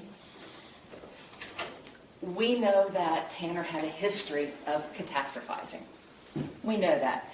And in the most simplistic terms, it's making a mountain out of a molehill. And when he thought that Athena saw him doing cocaine, it never dawned on him that she wouldn't know what it meant. It never dawned on him that she might not recognize that what he was doing was wrong. In his mind, he jumped from point A to point Z in the most irrational fashion. So somehow, somebody, a child seeing him do something that they may or may not understand, ended up in him losing his child, losing his car, and being evicted from his house. So that's how his brain worked. And once he made the decision, the very bad decision, to take her, it just snowballed out of there. He didn't know how to get out of it. He wasn't able to reason and think about the consequences of his actions. And again, that's not anything new, because you heard from the teachers who recognized that issue all the way back in 5th grade. So this isn't something that the defense cooked up to try to get him out of it. No, we have the documentation from it. And you have those records. You can look at those records. You can take every single bit of evidence back there and go through it. You have that right. Just ask the judge to send it back with you. The catastrophizing isn't new either. You saw that also through many stories that you heard from the witness stand, especially the one where, they talked about him losing his patience over at Outback over the dishes piling up. He was overwhelmed and wasn't able to cope. So rather than asking for help, which we kind of would probably think the normal person would do, no. He became overwhelmed and he quit because he couldn't handle it. And we talk about these diagnoses and how they are presented. Well, they were on full display during the interrogation videos. Full display. Dr. Brahms told you that every fifth sentence in those interrogation videos were diagnostic for her. Now, we know that he lied. We do. But as Steve pointed out, lying goes back to the dawn of time when we've tried to cover something that we have done wrong. It's not anything new. Officer Amy lied to cover her tracks. Joe Espinoza lied to try to get a confession. We have, to say that because he lied about the multiple personality disorder should discount everything else we know in this case is just a bunch of hooey. What we have to ask the question we have to ask ourselves is, was this lying a manipulation, or was it just a way of enabling himself to confess? Did Tanner actually confess? Yes, he did. But he did it in a different way. He took on the persona of Zero to enable him to make that confession. And we know that it's not uncommon for people with autism to speak about their person, speak about their brains in the third person, because it makes them easier to talk about their issues. It makes it easier for them to admit to things that they're embarrassed about, that they're ashamed of, that they're afraid of. But at the end of the day, was there a confession? And I got to ask you this, and we asked one of the witnesses, I can't remember which one, but we asked, did Tanner really think that he was fooling anybody by adopting that persona? I mean, Ranger Espinoza wasn't buying it. I don't think any of us was buying it. But, due to Tanner's lack of theory of mind, he was not able to perceive that the other people were not buying what he was trying to sell. And again, at the end of the day, he confessed to the crime and eventually led the officers to Athena's body.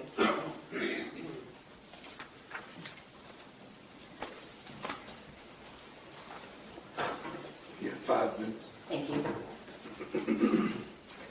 Now, during jury selection, we talked about what was important for you to hear in order to make your decision. And we heard responsibility, remorse, rehabilitation. Well, responsibility, Tanner confessed. He confessed to the offense. Responsibility, he stood in front of you and entered a plea of guilty. He entered a plea of guilty knowing that the result would be he would spend the rest of his life in prison. Remorse. Yeah. I remember when my mother passed away, I was angry at everything. I was angry at the world, angry at God, angry at my family, because I didn't think that they were grieving the way that I thought they should grieve. So I went to church and I spoke with my priest and we did a little grief counseling, and what he taught me was that everybody grieves their own way.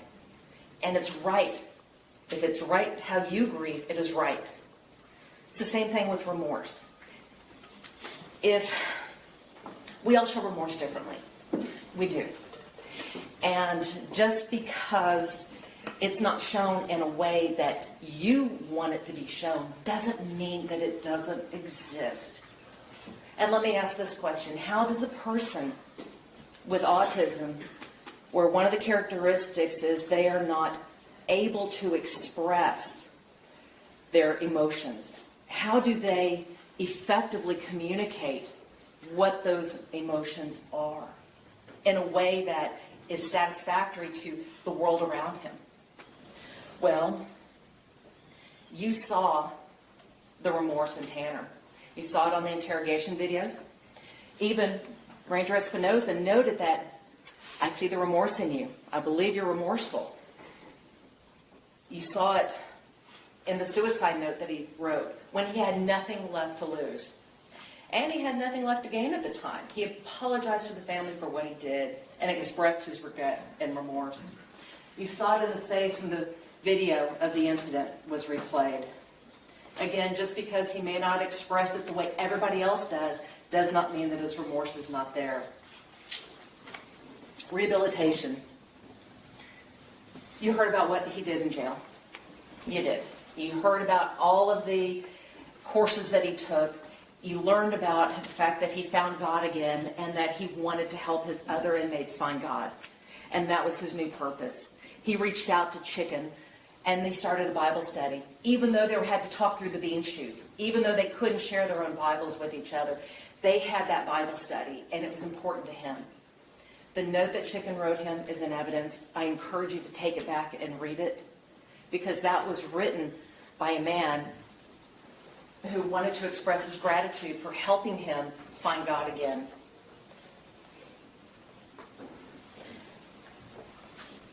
The things that in life that created deficits for Tanner in the real world are the things that are going to serve him best in prison.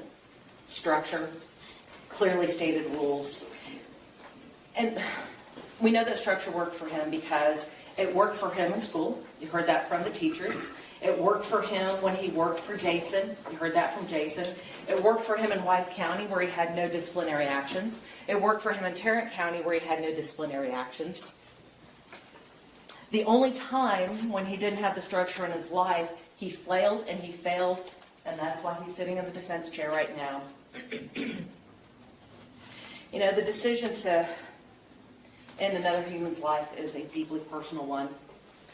And each of you was selected to be on this jury because, you know, you promised us that you would follow the law.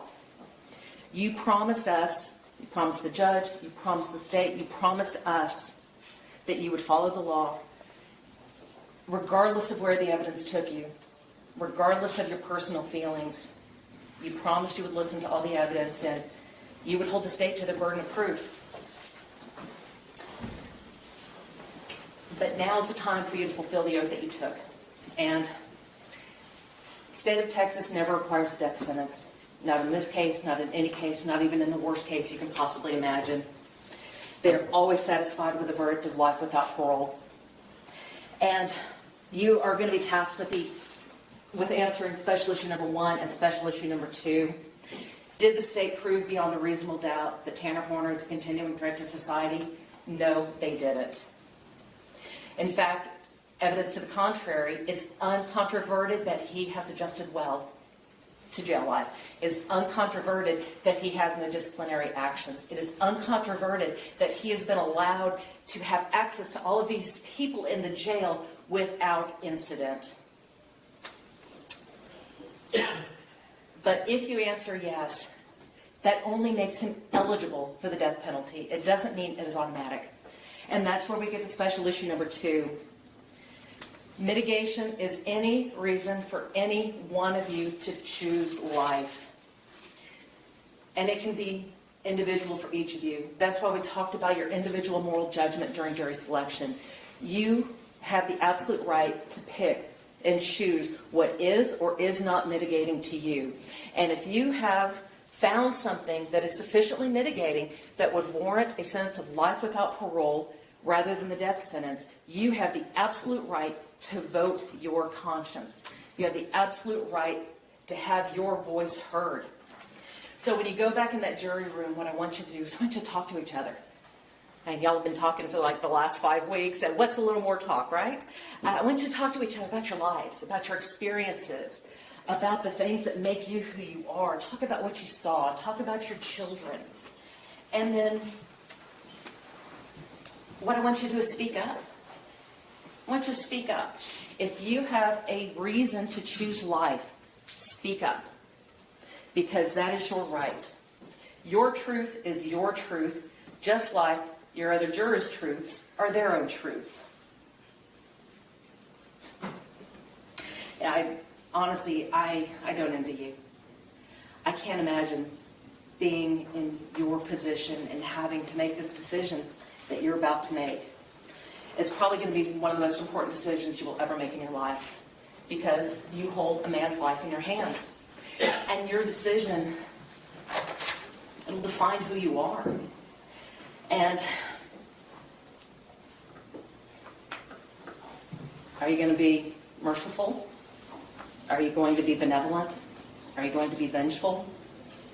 Because mercy isn't earned. Mercy is freely given. That's why we call it mercy. then ask yourself, do you really stand for life? And if you can answer that question, then I want you to raise your hand, and I want you to vote your conscience, and I want you to vote for life. And that's why we are asking you to sentence Tanner to life without the possibility of parole. Thank you.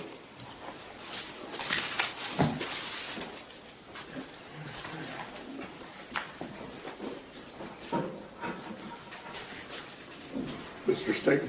Thank you, Your Honor.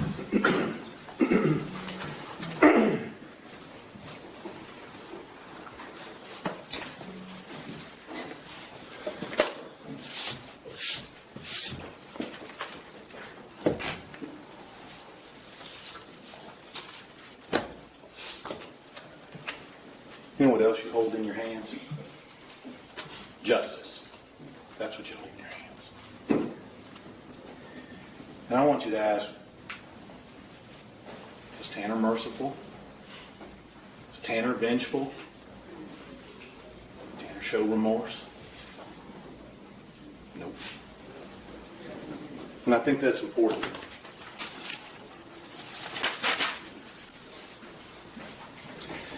Talked a little bit about adjusting to jail. You know what? I fully expect somebody who's staring down the barrel of you sitting here as a jury would probably act right while they're in jail. Well, how did he act when he didn't have that? How did he act when he didn't have that incentive? It's right here. It's right there. That's how he acted when he didn't have that.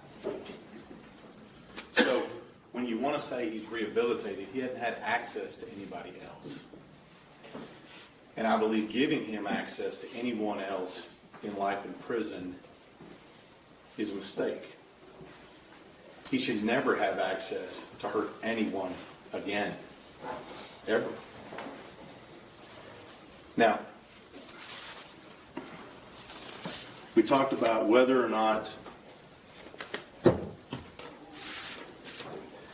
Tanner showed remorse, and I don't really know why we need a psychologist and a bunch of excuses to explain to us how someone shows remorse. I mean, was remorse to lie? You want to use the suicide note? Well, it said, yeah, I'm sorry, but. It said, well, I'm going to throw out a whole new theory out there for the family to cause them more pain. Make up another story that they're going to have to deal with. That somehow remorse? I don't even know what the word that lady used. I can't even spell it. But if you got to have a degree in psychiatry and psychology and use a 12-letter word with an X in it, I really don't think you're really remorseful. You know, I dug through some stuff. That's a bunch of reports, notes, everything that came right over here. Everybody, how many 100 hours? 100 hours or more? How many psychologists, how many experts? You know what you won't find in this box right here? I'm sorry. Not a single time in this entire box. Now, what this entire box is full of is all about Tanner. He's more than happy to talk about his life, more than happy to talk about his problems. He's more than happy to talk about that. But you would think, in 100 hours, you would think all those experts, somewhere, someplace, one single time, stop what you're doing, quit talking about me, and just say, I'm sorry. I don't think that's too much to ask. But you can dig. It ain't in there. Now, Vince wants you to give him credit, if you will, for coming in here and pleading guilty. I think it's bigger than that. I think if people are truly remorseful and people truly take responsibility for their actions, truly, then those are those people that we should talk to about that. But that's not what we have here. Not in any form or fashion. We have an individual that continued to lie and make up stories all the way through January of 26. That is not someone who's taking responsibility for their actions. That is somebody who continues to lie, divert, and is attempting to continue to change the narrative about themselves. Now, this whole catastrophe theory. You know, if you really believe that a 7-year-old girl knows what it looks like for somebody to be doing blow on the hood of their FedEx truck, that's crazy. The simple truth is that's another lie like anything else. And you know how I know it's a lie? Because once you find out that we've got you dead to rights, you make up another story that fits your narrative. This fits his narrative. Just like everything else, just like every other lie. But you know what the problem is? What the problem with this whole catastrophe theory is, the expert up there, Dr. Ryan, this Anderson just did the same thing. He said you went from A to Z. Wait a minute. Did he go from A to Z? No. He didn't. He said, you're pretty. Take off your shirt. Take off your clothes. That's not A to Z. Stopping off in the middle to sexually gratify yourself on the child you just kidnapped. That's not catastrophe. That is a true predator. Someone who stripped a child away from their home, took pleasure in sexually assaulting them, and killed her. That is not catastrophe. Because that's the whole thing. That's why every expert up here ignored that one part. That's why Miss Anderson ignored that one part. Because you can't explain it with catastrophe theory. You just stopped off in the middle of your catastrophe and did this. That's not what we're talking about here. That is true evil, is what that is. Now,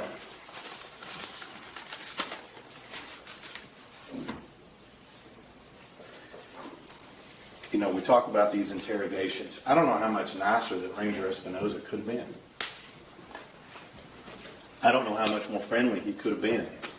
And I don't know why we continue to try to excuse Mr. Horner's conduct. Clearly, he thought he could come in there and make some kind of deal. But let's look at the bigger picture here. Let's look at all of this. What is this? It's selfishness. It's internal selfishness. It's nothing to do with her. Nothing to do with her. It's all about him. It's everything that's in that box. It's all about him. That is selfishness, is what that is. Is that he is coming there and he is saying, hey, I'll tell you what you want, but you got to give something to me. And I want something. I want to see my kid. Where'd Athena spend Christmas? Did she get to have videos with the Christmas that year? Nope.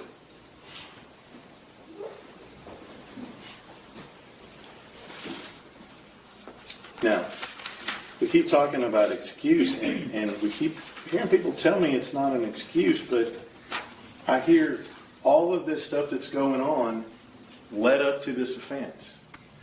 All of this stuff that's going on supposedly in his mind led up to this catastrophe.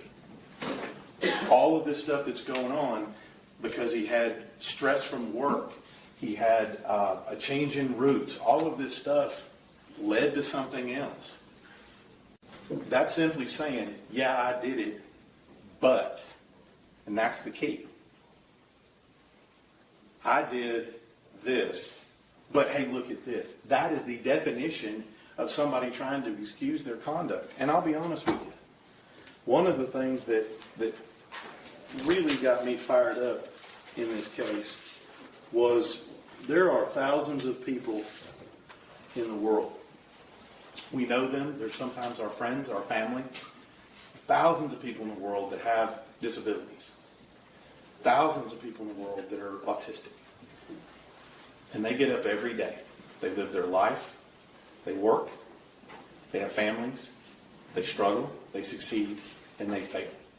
But the one thing they never do is use it as a crutch. Your Honor, we would object. The state is trying to create a nexus between the mitigation and the offense, which is not allowed. Overruled.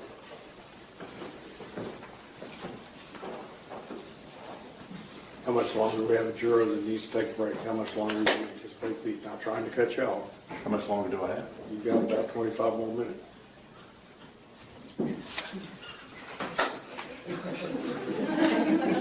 I got you. I got you. Let me end with this.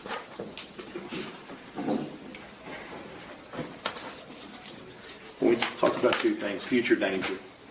Every single expert that got up here, every single one, told you they would have never predicted this. They would have never predicted he would have hurt this little child. They would have never predicted that he would have sexually assaulted her. They would have never predicted this whatsoever.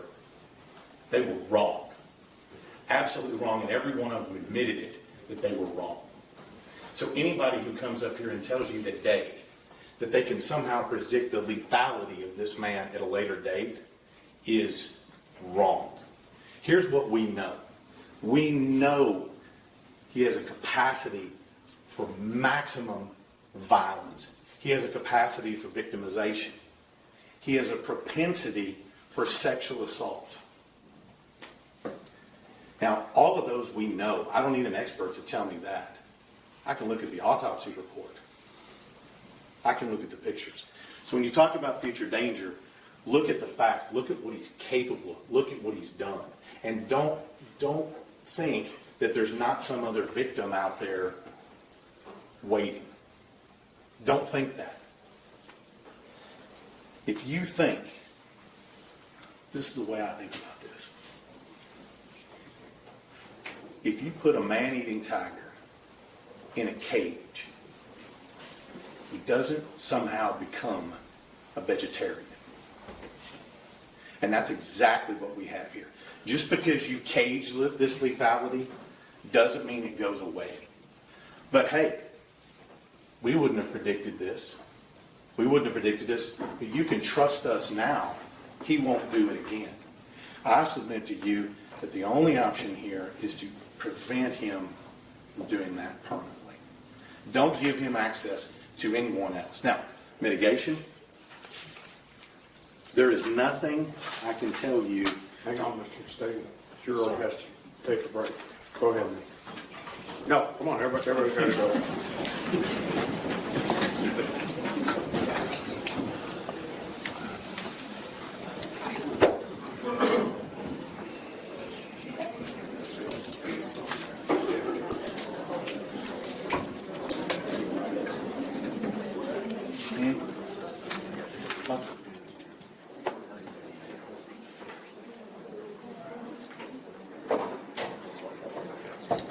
All right, we'll start up at 10 after 11.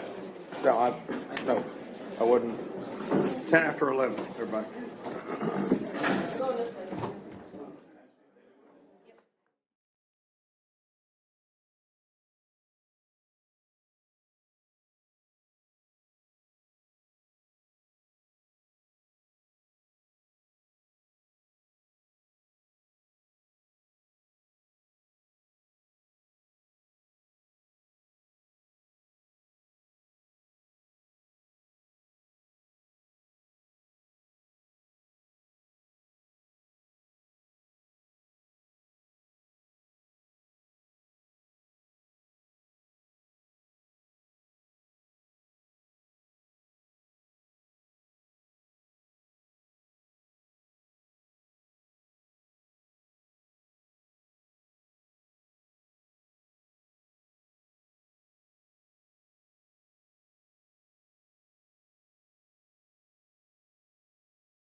Who is it? Oh, I know.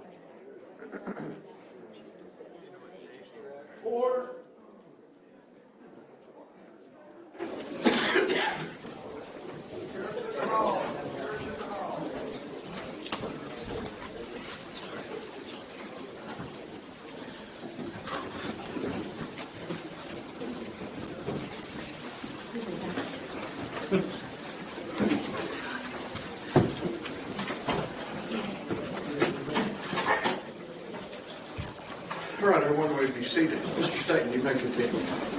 Judge, appreciate the break.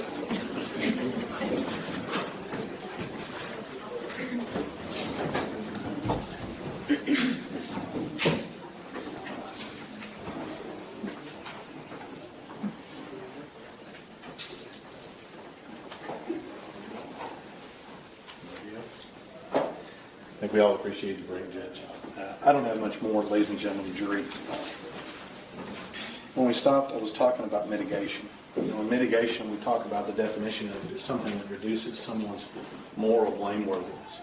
I don't know how there's anything possible in this case that reduces the moral blameworthiness of taking an innocent child, gratifying yourself on an innocent child, and then committing the kind of brutal murder that one committed.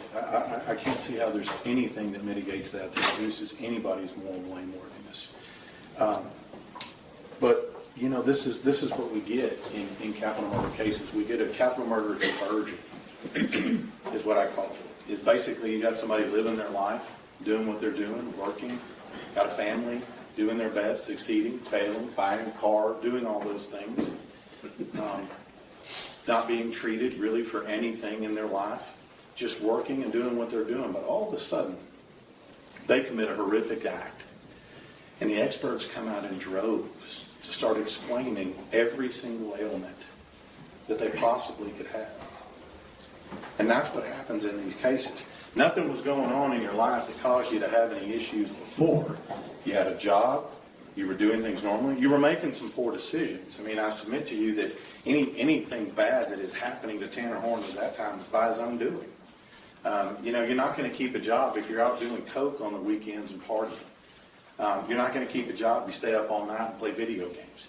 You're not going to keep a job or a relationship if you're doing acid on a regular basis. These are all things that are somebody's choices. They don't have anything to do with any disabilities or deficits that you have.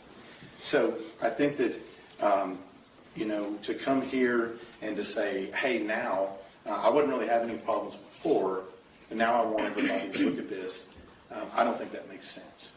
So remember what every single expert said, and we did ask him the same thing. One, did he know what he was doing?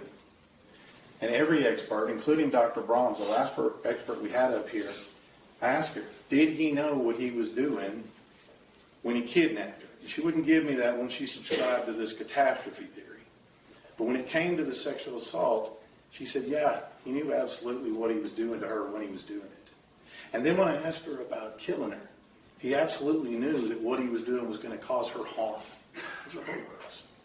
That was the first question. And the second question we always ask is, did any of these conditions, any of these things, this litany of things that are out there, true or false, did they have anything to do with this?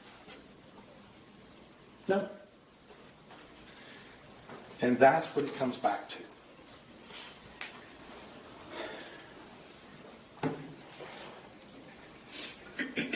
For all intents and purposes, Tanner Horner was driving a FedEx truck. And I believe he had fantasized about this. I believe this was something he had in his mind. counsel's opinions are not relevant. Stay within the record. The experts told you that he fantasized about things. He fantasized about what he wanted to be. He fantasized about being superhero. I think it's reasonable to believe that he planned this as well. This was something that was in his mind. Objection, Your Honor. Overruled. Counsel's opinion is not relevant. Overruled. Like Dr. Arandula said, these things don't just spontaneously occur. And now you've heard some evidence of that. You heard some evidence of things that happened in the past, where he had done things in the past to victimize people. It never came out. You heard Billy come up here and struggle to talk about that. I think that's important, that he was able to come up here and tell you what happened to him. I think the two victims that came up here that were assaulted by Tanner Horner took a lot of bravery to come up here and talk to you about that. I think that that's important. So all of that goes to say that there's no doubt that this was coming.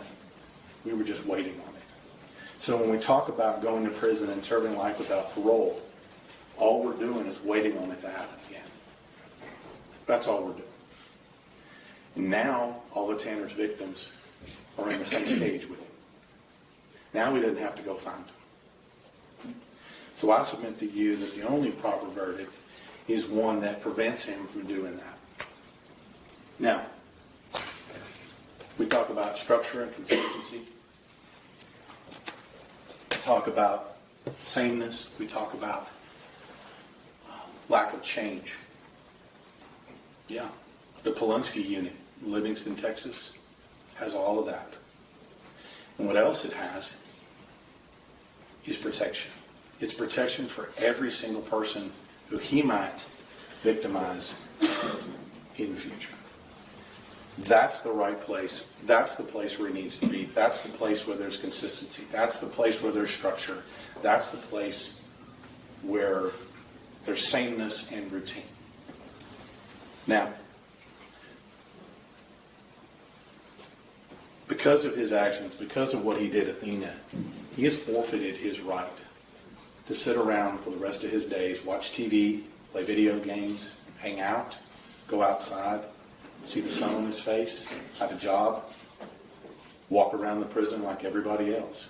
He has forfeited that right. Right here. Because of his own actions. Not because of anything else, but because of what he did.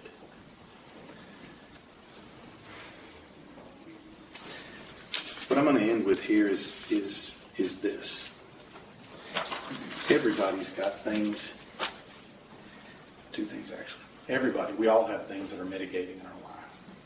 The difference between us and him is we don't use that as an excuse. Now, the depth of what he calls the level of evil, the level of pure blackness in one's heart. It's not only just Athena, it's her family, it's the community, it's all of us. And I think that we've all lived through this. And I want to tell you just a short story about the level of pain, about the level of trauma that this has caused this family. A lot of you guys, I'm here, I'm the DA, you probably think I meet with people, I have to give them bad news sometimes, and I do. You know, that's part of my job. But not like this. The story I'm going to tell you is the story of when I had to sit down with this family and I had to detail to them what exactly happened in this case. I had to sit down with them. Your Honor, objection. This is outside the record. Stay within the record.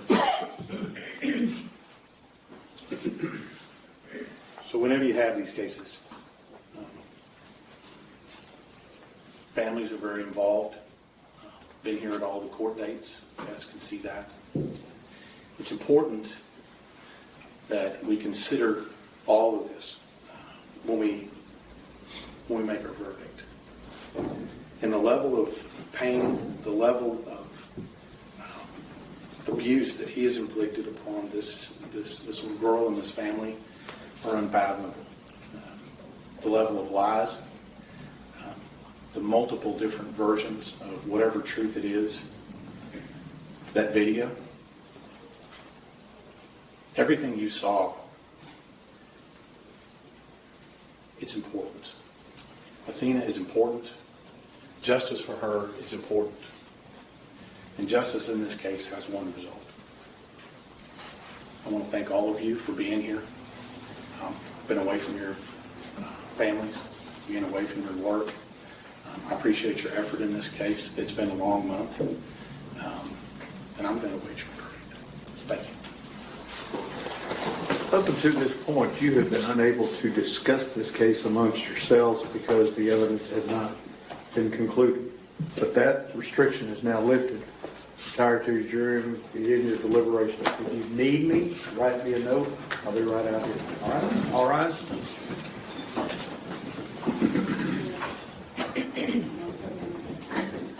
Yours is all.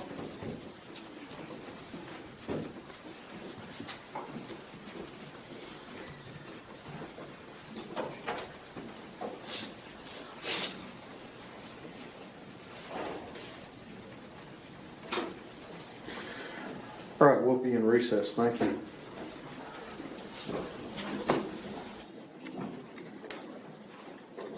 You're getting slow. You didn't have that already on there.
answer, Zach.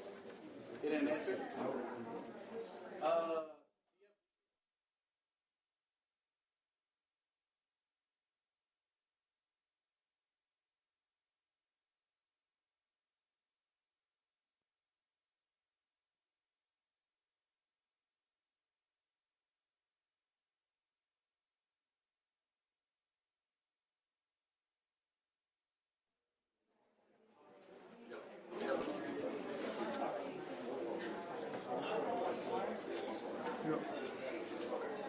Go ahead, baby girl.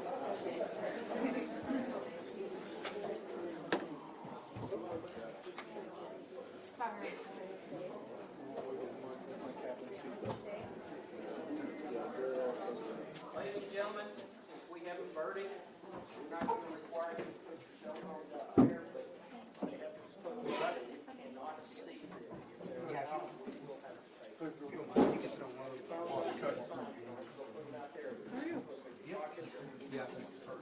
Do they? I saw what's going on. You isn't great.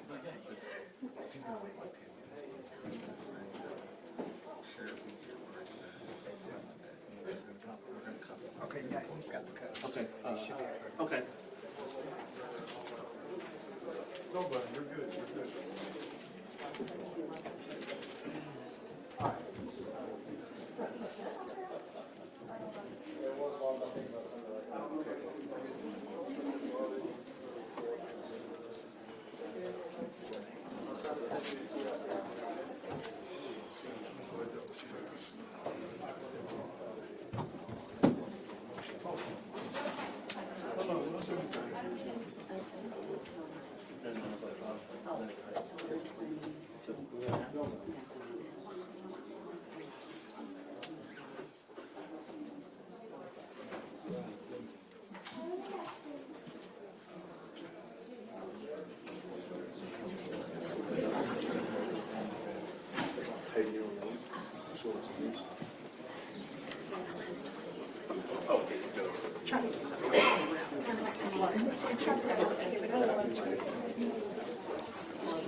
They're all about 10 minutes, really. You're about 15 minutes off, but you're pretty close.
Yeah, there you go.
Yeah, please.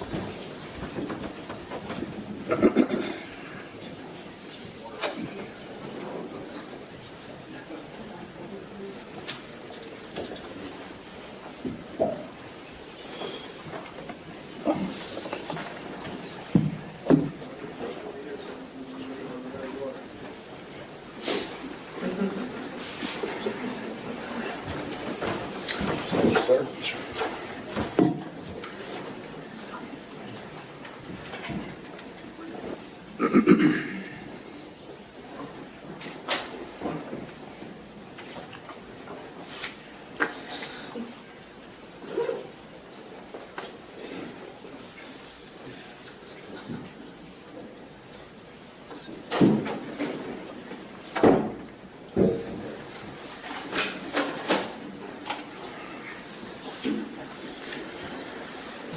The court has received notification from the jury that they have reached a verdict. Both sides ready to receive the verdict? Ready, Your Honor. Yes, sir. Ladies and gentlemen, this courtroom is very full, and I do not know what this verdict is. But remember, whatever the verdict is, we're in a courtroom, all right? And there will be no reactions to the verdict, all right? Let's go to work.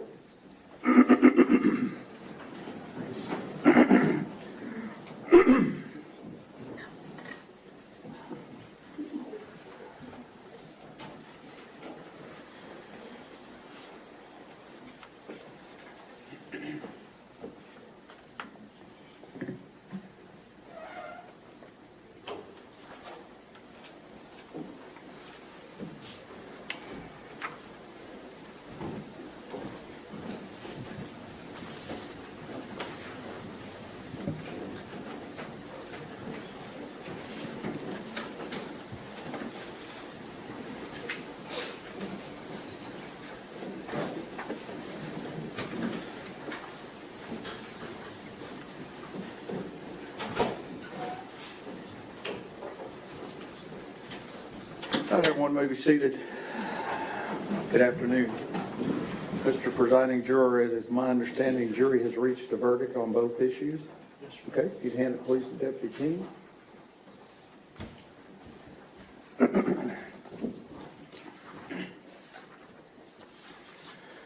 Answers to special issues. Special issue number one, whether there is a probability that the defendant would commit criminal acts of violence that would constitute a continuing threat to society. Answer, we, the jury, unanimously find beyond a reasonable doubt that the answer to special issue number one is yes, signed by the presiding juror. Special issue number two, whether taking into consideration all the evidence, including the circumstances of the offense, the defendant's character and background, and the personal moral culpability of the defendant, there is a sufficient mitigating circumstance or circumstances to warrant that a sentence of life imprisonment without parole rather than a death sentence be imposed. Answer, we, the jury, unanimously find that the answer to special issue number two is no, signed by the presiding juror. Does either side desire a poll? No, Your Honor. Ms. Anderson, Mr. Goebel, is there any legal reason why sentence should not be pronounced? No, Your Honor. Mr. Horner, if you'd stand, please. It's the order of the court that you, Tanner Lynn Horner, has been adjudged to be guilty of the offense of capital murder as found by the jury. Jury having answered the special issues, making it mandatory that your punishment be death, it is therefore the order of this court that your punishment be death. Before the hour of sunrise on a date to be determined by this court, upon a mandate of affirmance issued by the Texas Court of Criminal Appeals at the State Penitentiary in Huntsville, Texas, you will be caused to die in accordance with the rules and regulations established by the Texas Department of Criminal Justice until you, said Tanner Horner, are dead. Said execution procedure shall be determined and supervised by the Director of the Texas Department of Criminal Justice. The clerk of this court shall issue a death warrant in accordance with this sentence directed to the director of the Texas Department of Criminal Justice for that purpose. Clerk shall deliver such warrant to the sheriff of this county and to be by him delivered to the director of the Department of Criminal Justice together with you, and you will remand to the custody of the Tarrant County Jail to await transportation to the Texas Department of Criminal Justice at Huntsville, Texas, and the execution of this sentence. I will sign this death sentence as required by law. Your appeal of the finding of this guilt by the jury and their determination of the answers to the question in this sentence are automatically appealed to the Texas Court of Criminal Appeals in Austin, Texas. You will be appointed a lawyer to represent you on direct appeal, and your lawyer will receive a copy of the record of this case at no charge. You have the right to have a second lawyer to represent you on writs of habeas corpus. It's a separate matter from your direct appeal. Do you wish to have counsel appointed for your writ purposes? Okay, then I will appoint you writ lawyers for that. Ms. Anderson, Mr. Goebel, if you will remain on his case pending his decision, and we have all the appellate paperwork filled out, I have received his acknowledgement certification of the right to appeal, and I appreciate you doing that.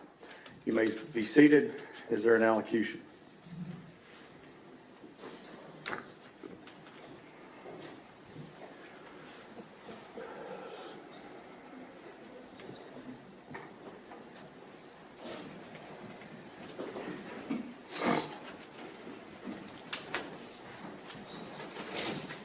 He may speak. He may speak from wherever he feels the most comfortable.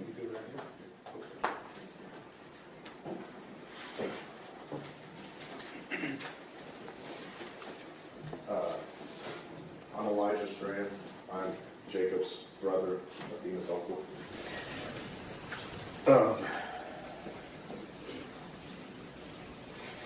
There are no words that truly capture the devastation that Tanner Horner caused us and our family.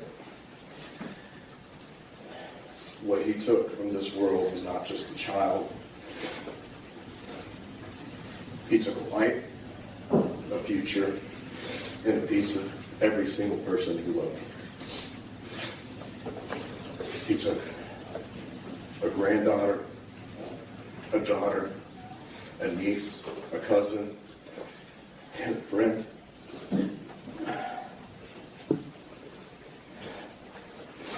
She would call me Uncle Elijah because she, for the longest time, couldn't say the Elijah part of my name. It was the best thing to see her running up to me with her arms open, yelling, Uncle Elijah. And that's one of my last memories I have of it. And now I get to never hear that again. I think it was more than a headline. She was laughter, curiosity, kindness, and innocence. And she had dreams that she will never get to chase. Birthdays that she will never celebrate. And a life she'll never get to live because of his actions. Our family has been left with an emptiness that can never be filled. I have 3 daughters, 2 that got to meet her and grow with her, and 1 that will never meet. And he took that away from them as well, a cousin and a friend.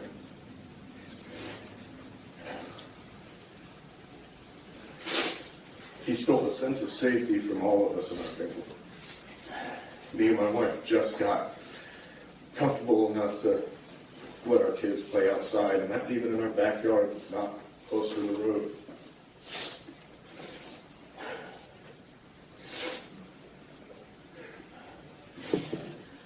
He's robbed us of safety, peace, and our trust in the world, and forever changed who we are as a family.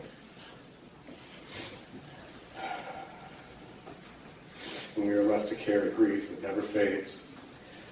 We are left with questions that will still never have answers. And we are left trying to honor a beautiful little girl whose life was taken in the most senseless and horrific way.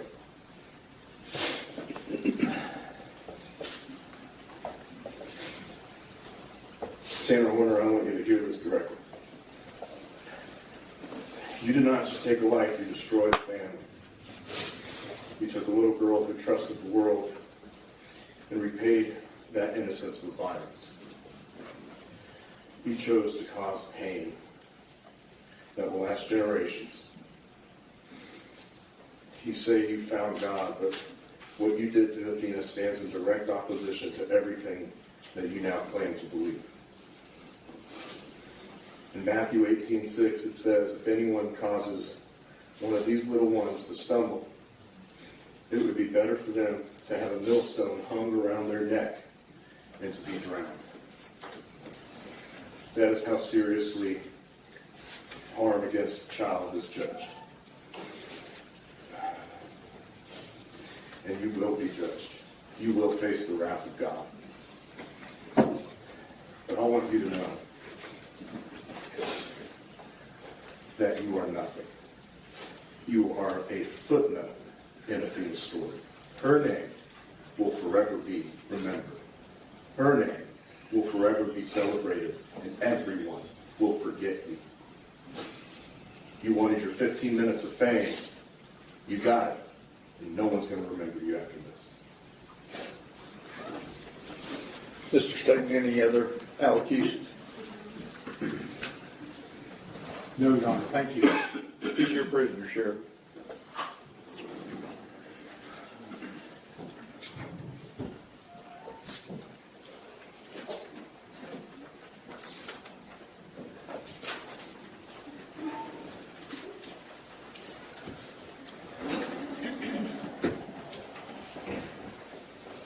Ladies and gentlemen, this will conclude your service as jurors. I bet in December, don't sit down. Thank you, Judge. In December, that you got open that mailbox and saw a jury summons and you never thought you'd be involved in this, okay? Well, here we are 6 months later, and I thank you. And also in your presence, I want to thank the lawyers. Lawyers in real life don't behave like they do on television, okay? Mr. Staten, Mr. Berry, Ms. Duell, Mr. Lapham, all the members of the staff, they represent the citizens of Wise and Jack County. And I hope that those citizens have had a chance to watch their work because I appreciate it. Sanderson and Mr. Goebel are members of the Regional Public Defender's Office out of Lubbock. That is a government corporation that provides representation to people who are accused of capital murder where the state is seeking the death penalty in counties that have 100,000 in population or less. And that is 195 counties in the state. And all these lawyers do is death penalty cases. So think about that. What they had done in this case, they have to do it in 194 other counties. The professionalism that they demonstrated to each other, the courtesy that they demonstrated to each other, makes me a better judge, and I thank you. I thank the sheriff and his staff, bailiffs, and the rock in this room is the lady that's sitting right here in front of me. If y'all will retire to your jury room, I'll be back with some final instructions. Okay, thank you very much. All right.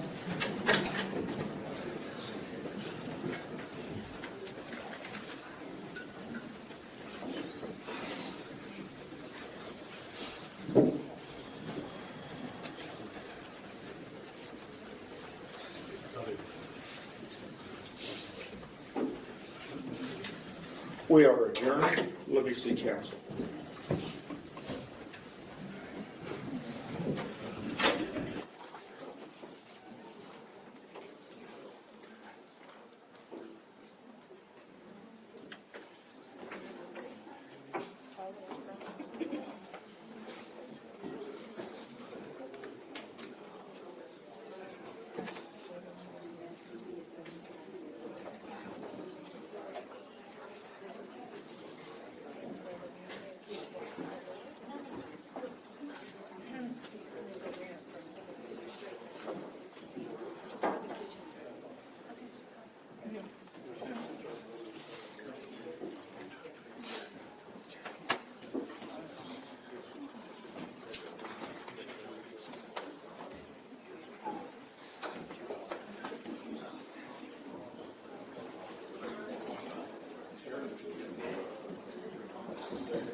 So we come back to work in June,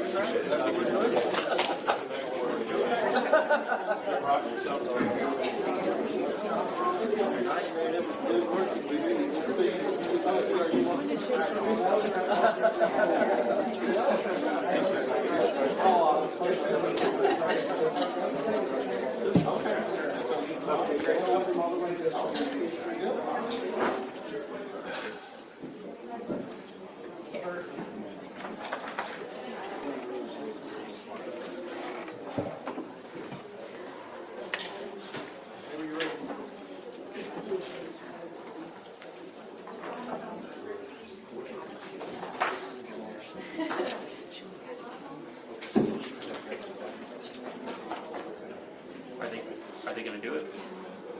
I wasn't sure if anyone agreed to it yet.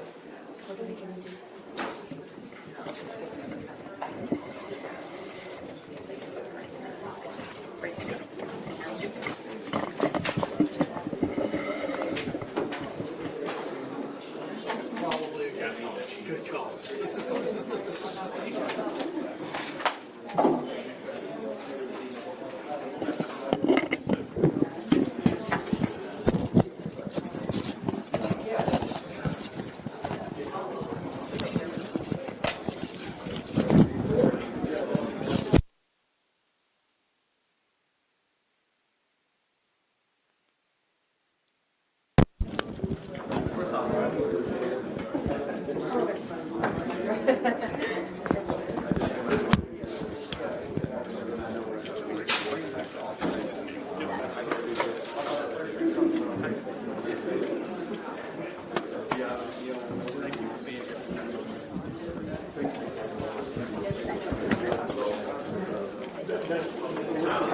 About to crawl over again right now.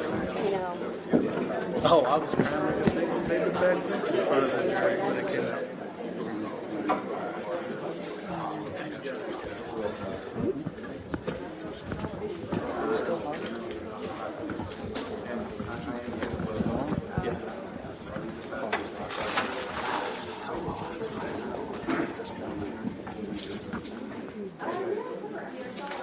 Good job, brother.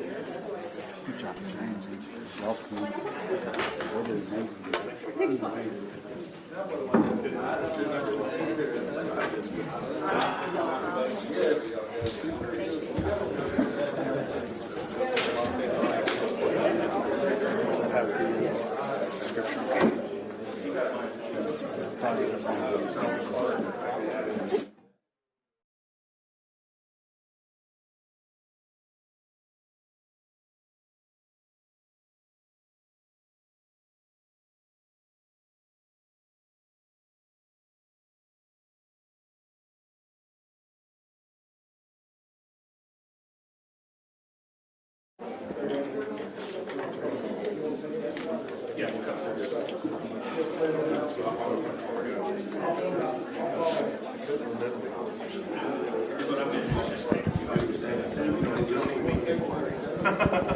Don't make them go that way.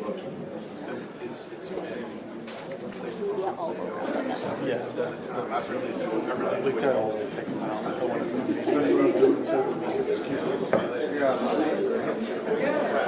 I'm sure the person.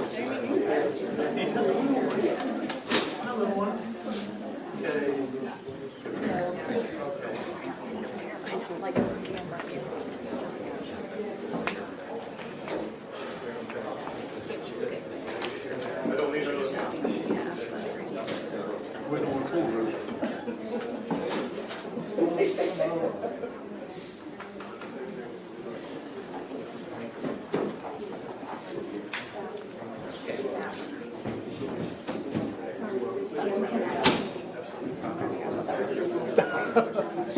Where are you going?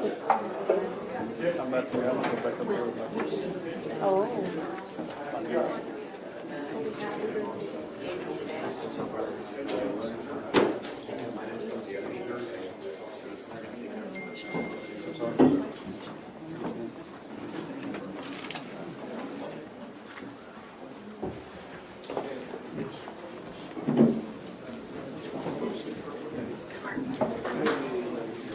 Okay, ladies and gentlemen, we're going to have to start declaring the courtroom.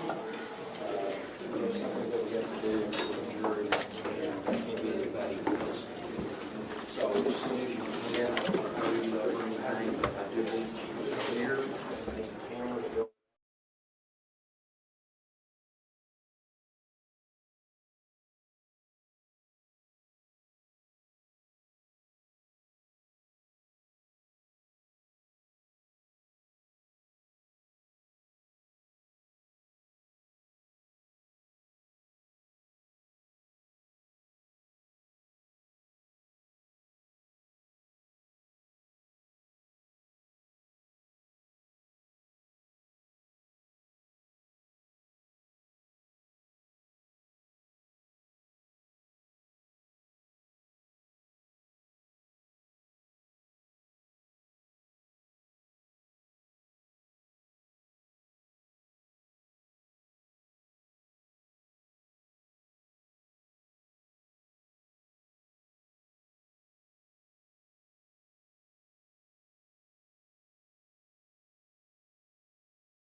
Yeah, just not as stable as I wish it would, but it does okay.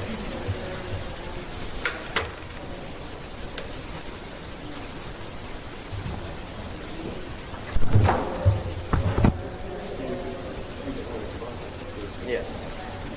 That's why I had to rip off all the other stuff. So I could use it better.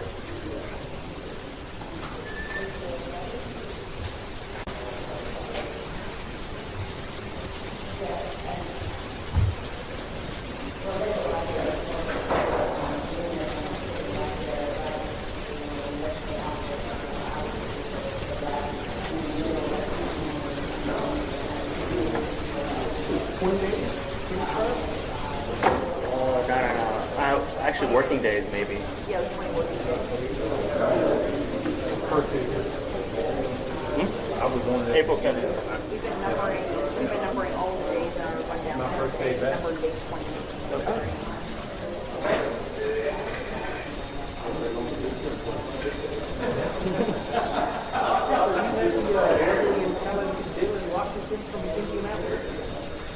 Yeah, me and Stu. We got an interview day. Yeah. Somebody just asked me about it. Probably Richard. Bruce. Call Richard out like that? Nope. Being honest like that? I love Richard. No, it was, I don't. Somebody from Indianapolis? no, somebody from the other, in front of the broadcast task force. Eric Seller? No. I've only been here for 4. Yes, I've done maybe 8 or 9. Yeah. He's been here. I think except once.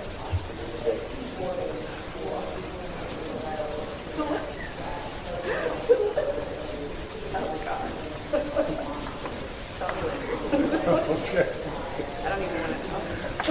He was up in those he was trying to get no good. I just heard it. Yeah, I'm like, I don't want to know. Unless he knows better. He'll be in Atlanta this summer. Is that where an AP is this year?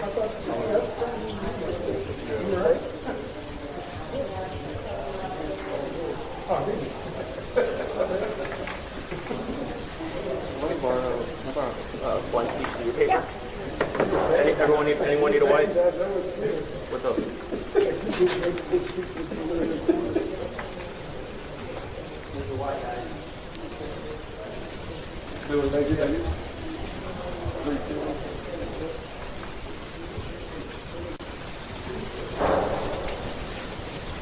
Everyone good?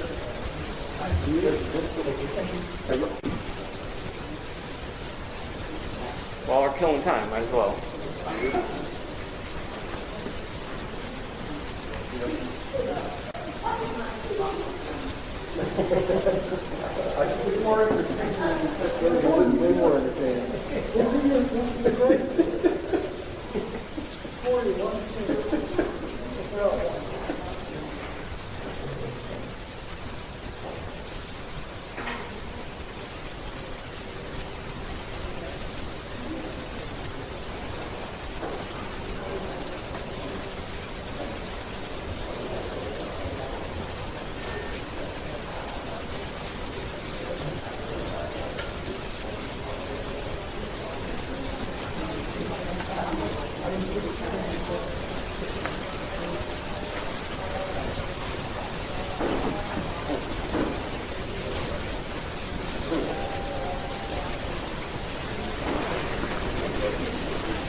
They said.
Josh was bad.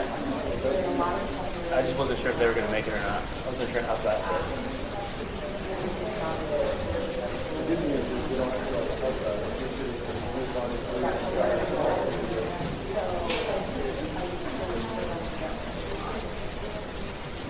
Honestly, we could probably just take today's stuff and put in the packages.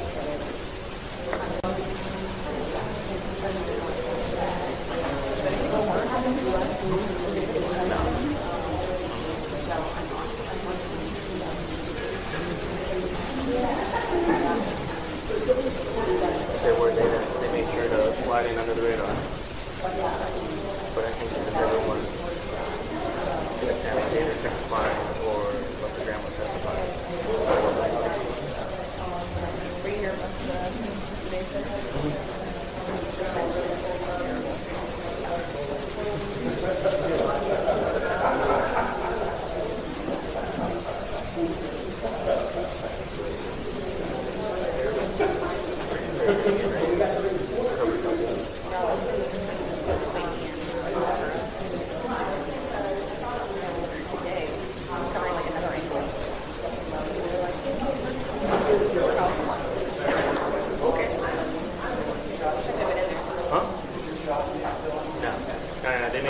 They made me take a camera. I'm hoping they let me tear down tonight.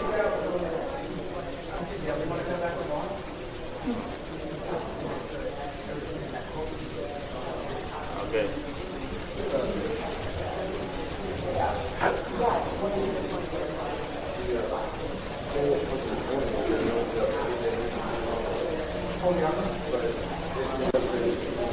Man, unless I hear it after the judge is down.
Send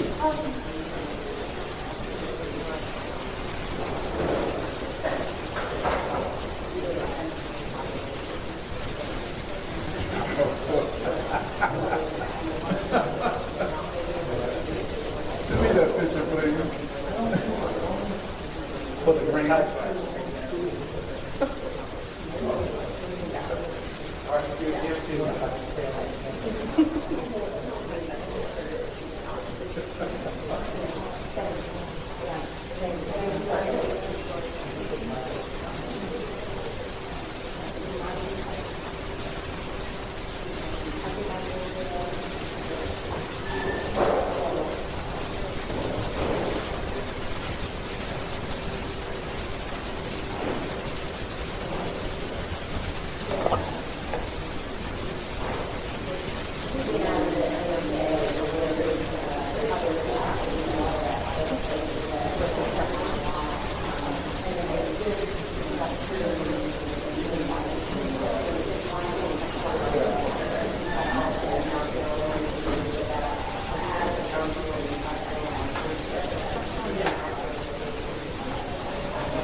If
you had the opportunity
From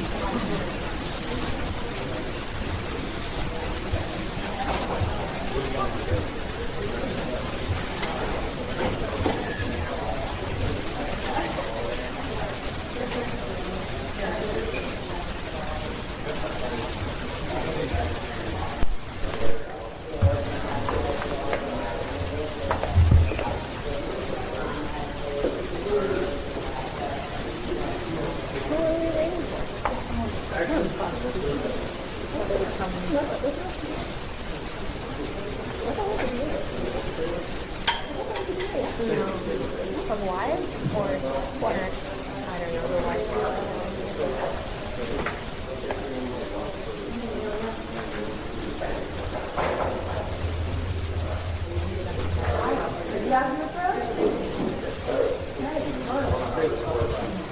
Step up and we'll ask you questions.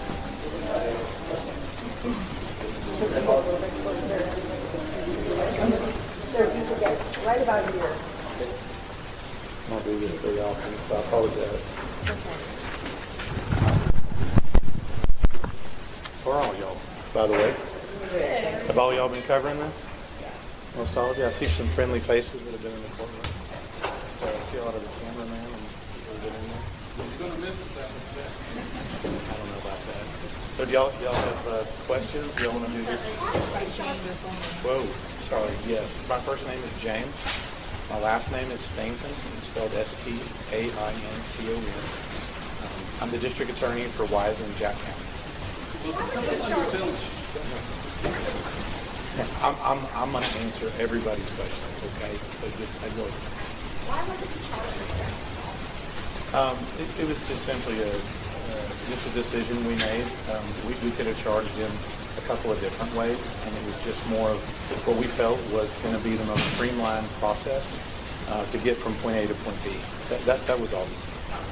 Was there ever any consideration of dropping the death sentence? I know that was something that the defense was asking for throughout. Was there any consideration of that? Or was it from the beginning? There was never any consideration to ever drop the death penalty in this case, ever. Can you give us a sense of how the family is feeling after what happened? I've been very close to the family. They're just wonderful, wonderful people. They've lived through the worst tragedy that I think any family can possibly go through. I've been with them since day one.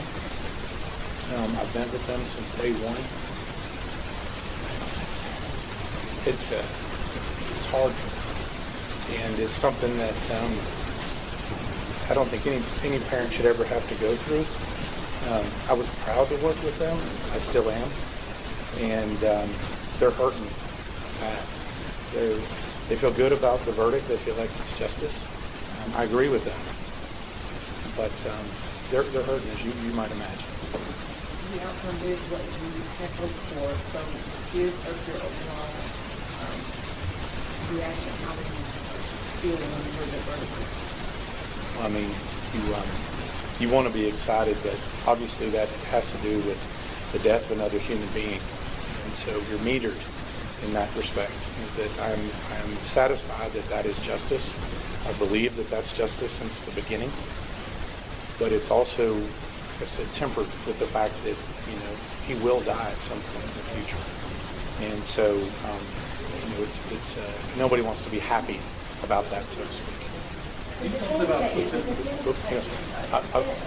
guess good. Oh, you want to hear the story behind that? Okay, I'll tell you the story. So if you, hopefully none of y'all have ever had anything to do with anything like this. I hope you never have to. As part of being a district attorney, sometimes you have to, and a lot of times you have to meet with families. And I think most of y'all know that. You have to meet with families, and you know a lot more than they do. And you know the truth. And in this case, I had all the evidence. I had the DNA. I had the truth. I had the video. You guys saw it. And at some point, you have to sit down with the family, and you have to tell them all that. And I don't know if you can put that in words when you have to tell a mother what y'all heard on the video, on the audio. That's a true story. I sat over in a really nice law office over here, over here, and I can still remember the chair. I can still remember what it felt like. It's just something that's really, really difficult. We talked about people who do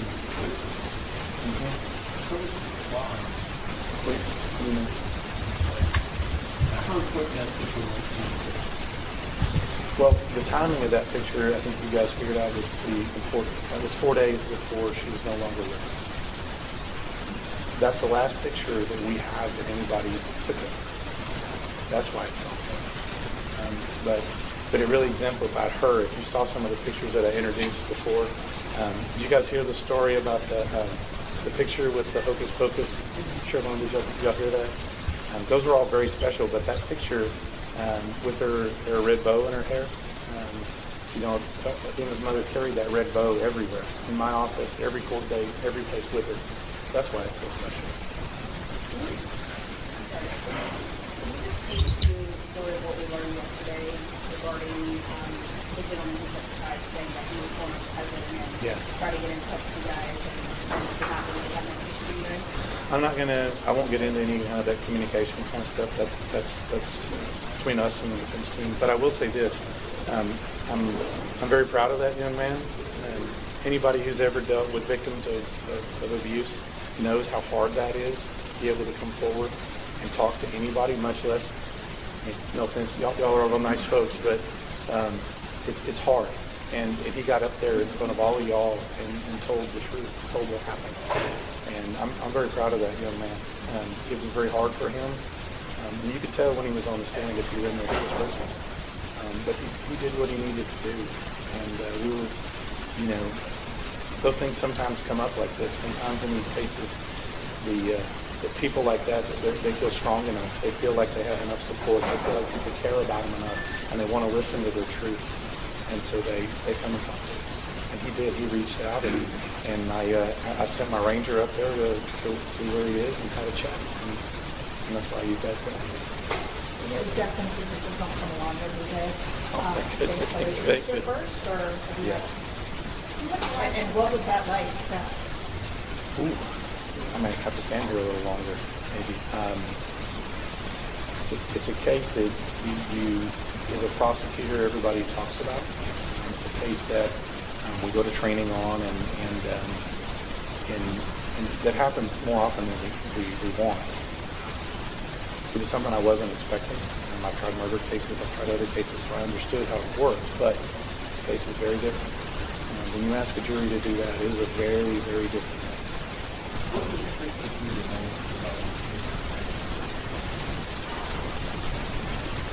I think that the evidence in this case was some of the most absolutely brutal evidence that I think anybody could ever hear or listen to.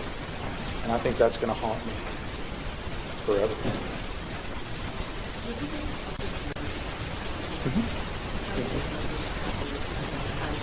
Well, I'll keep that a little bit with me.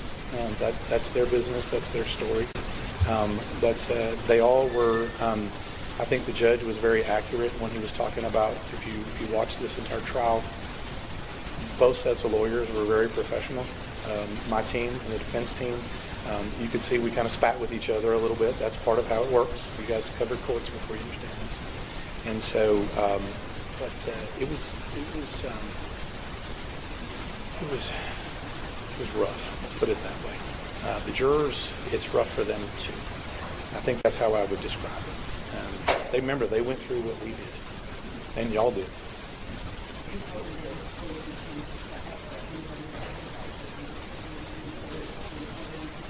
Look around the room. Y'all heard it, didn't you? Answer your own question. What procedurally happens from here? Do you expect that to appeal? It's automatically appealed as a matter of law. So it'll go however it's going to go. I feel like my team tried a very, very clean case. We do that anyway. Any of you who've covered us in Wise County, excuse me, my team, always tries a clean case. It's just kind of what we do. We have a lot of experience. The guy sitting to my right, Mr. Barry's been doing this 30 years. I've been doing it 25. The young lady sitting to my left, Michelle, she's she got thrown into this. She doesn't. I hired her 2 or 3 years ago, and so she stepped up for this case, and I have to tell you, she did fantastic. Very proud of her. Very proud of my whole team, my investigators, everybody else. They all did a wonderful job. You guys continue with you stay on the case of the appeal, or is there something else brought into that point? In my office, because we're such a small office, that will get contracted out. That won't be me direct. I do a lot of things, but I don't do appellate work. That's a specialty, and especially capitals appellate work. I just don't know how to do that. And what kind of questions did you have for the jury? First question I had for the jury, it wasn't so much about the verdict. I mean, obviously, the verdict is personal to me, it's personal to the family, but I was more concerned with the jury's well-being. I was much more concerned with that.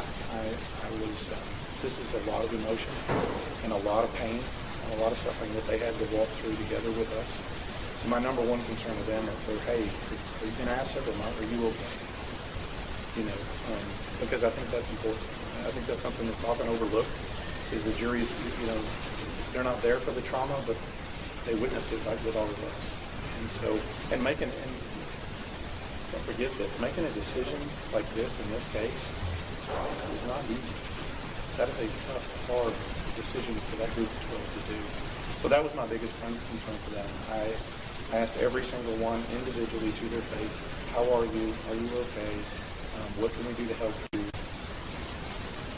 That was my number one concern. But at the same time, you did reach the decision to sentence him to death, and you said in your closing argument that you think this is sort of the case that why the death penalty exists. Can you touch on that? I do believe that. I think that, hopefully that penalty gets thrown around a lot in the media. There's a lot of things out there. I think Texas does it right. I think we use it in only the most extreme circumstances. I think we use it for people who do bad things to children. I think we use it for people who do something and harm our law enforcement officers. I think Texas does it absolutely right. And that's, excuse me, I got hours. So I believe that. I believe that this is the type of case that where somebody has taken an individual, a child that is so vulnerable and so helpless, has ripped them from the front yard, and that's really what happened. And then they do what we all know that they did. I'm not going to tell you, but that's what happened. And then the way that it went about, this is why. This is why Texas still keeps the death penalty. I believe it. Do you have a message for I'll keep that with her mom. I've been very close to Athena's mom and dad both, and I'm going to keep that. I'm going to keep that letter. Okay. Sorry, but I'm going to keep that with me.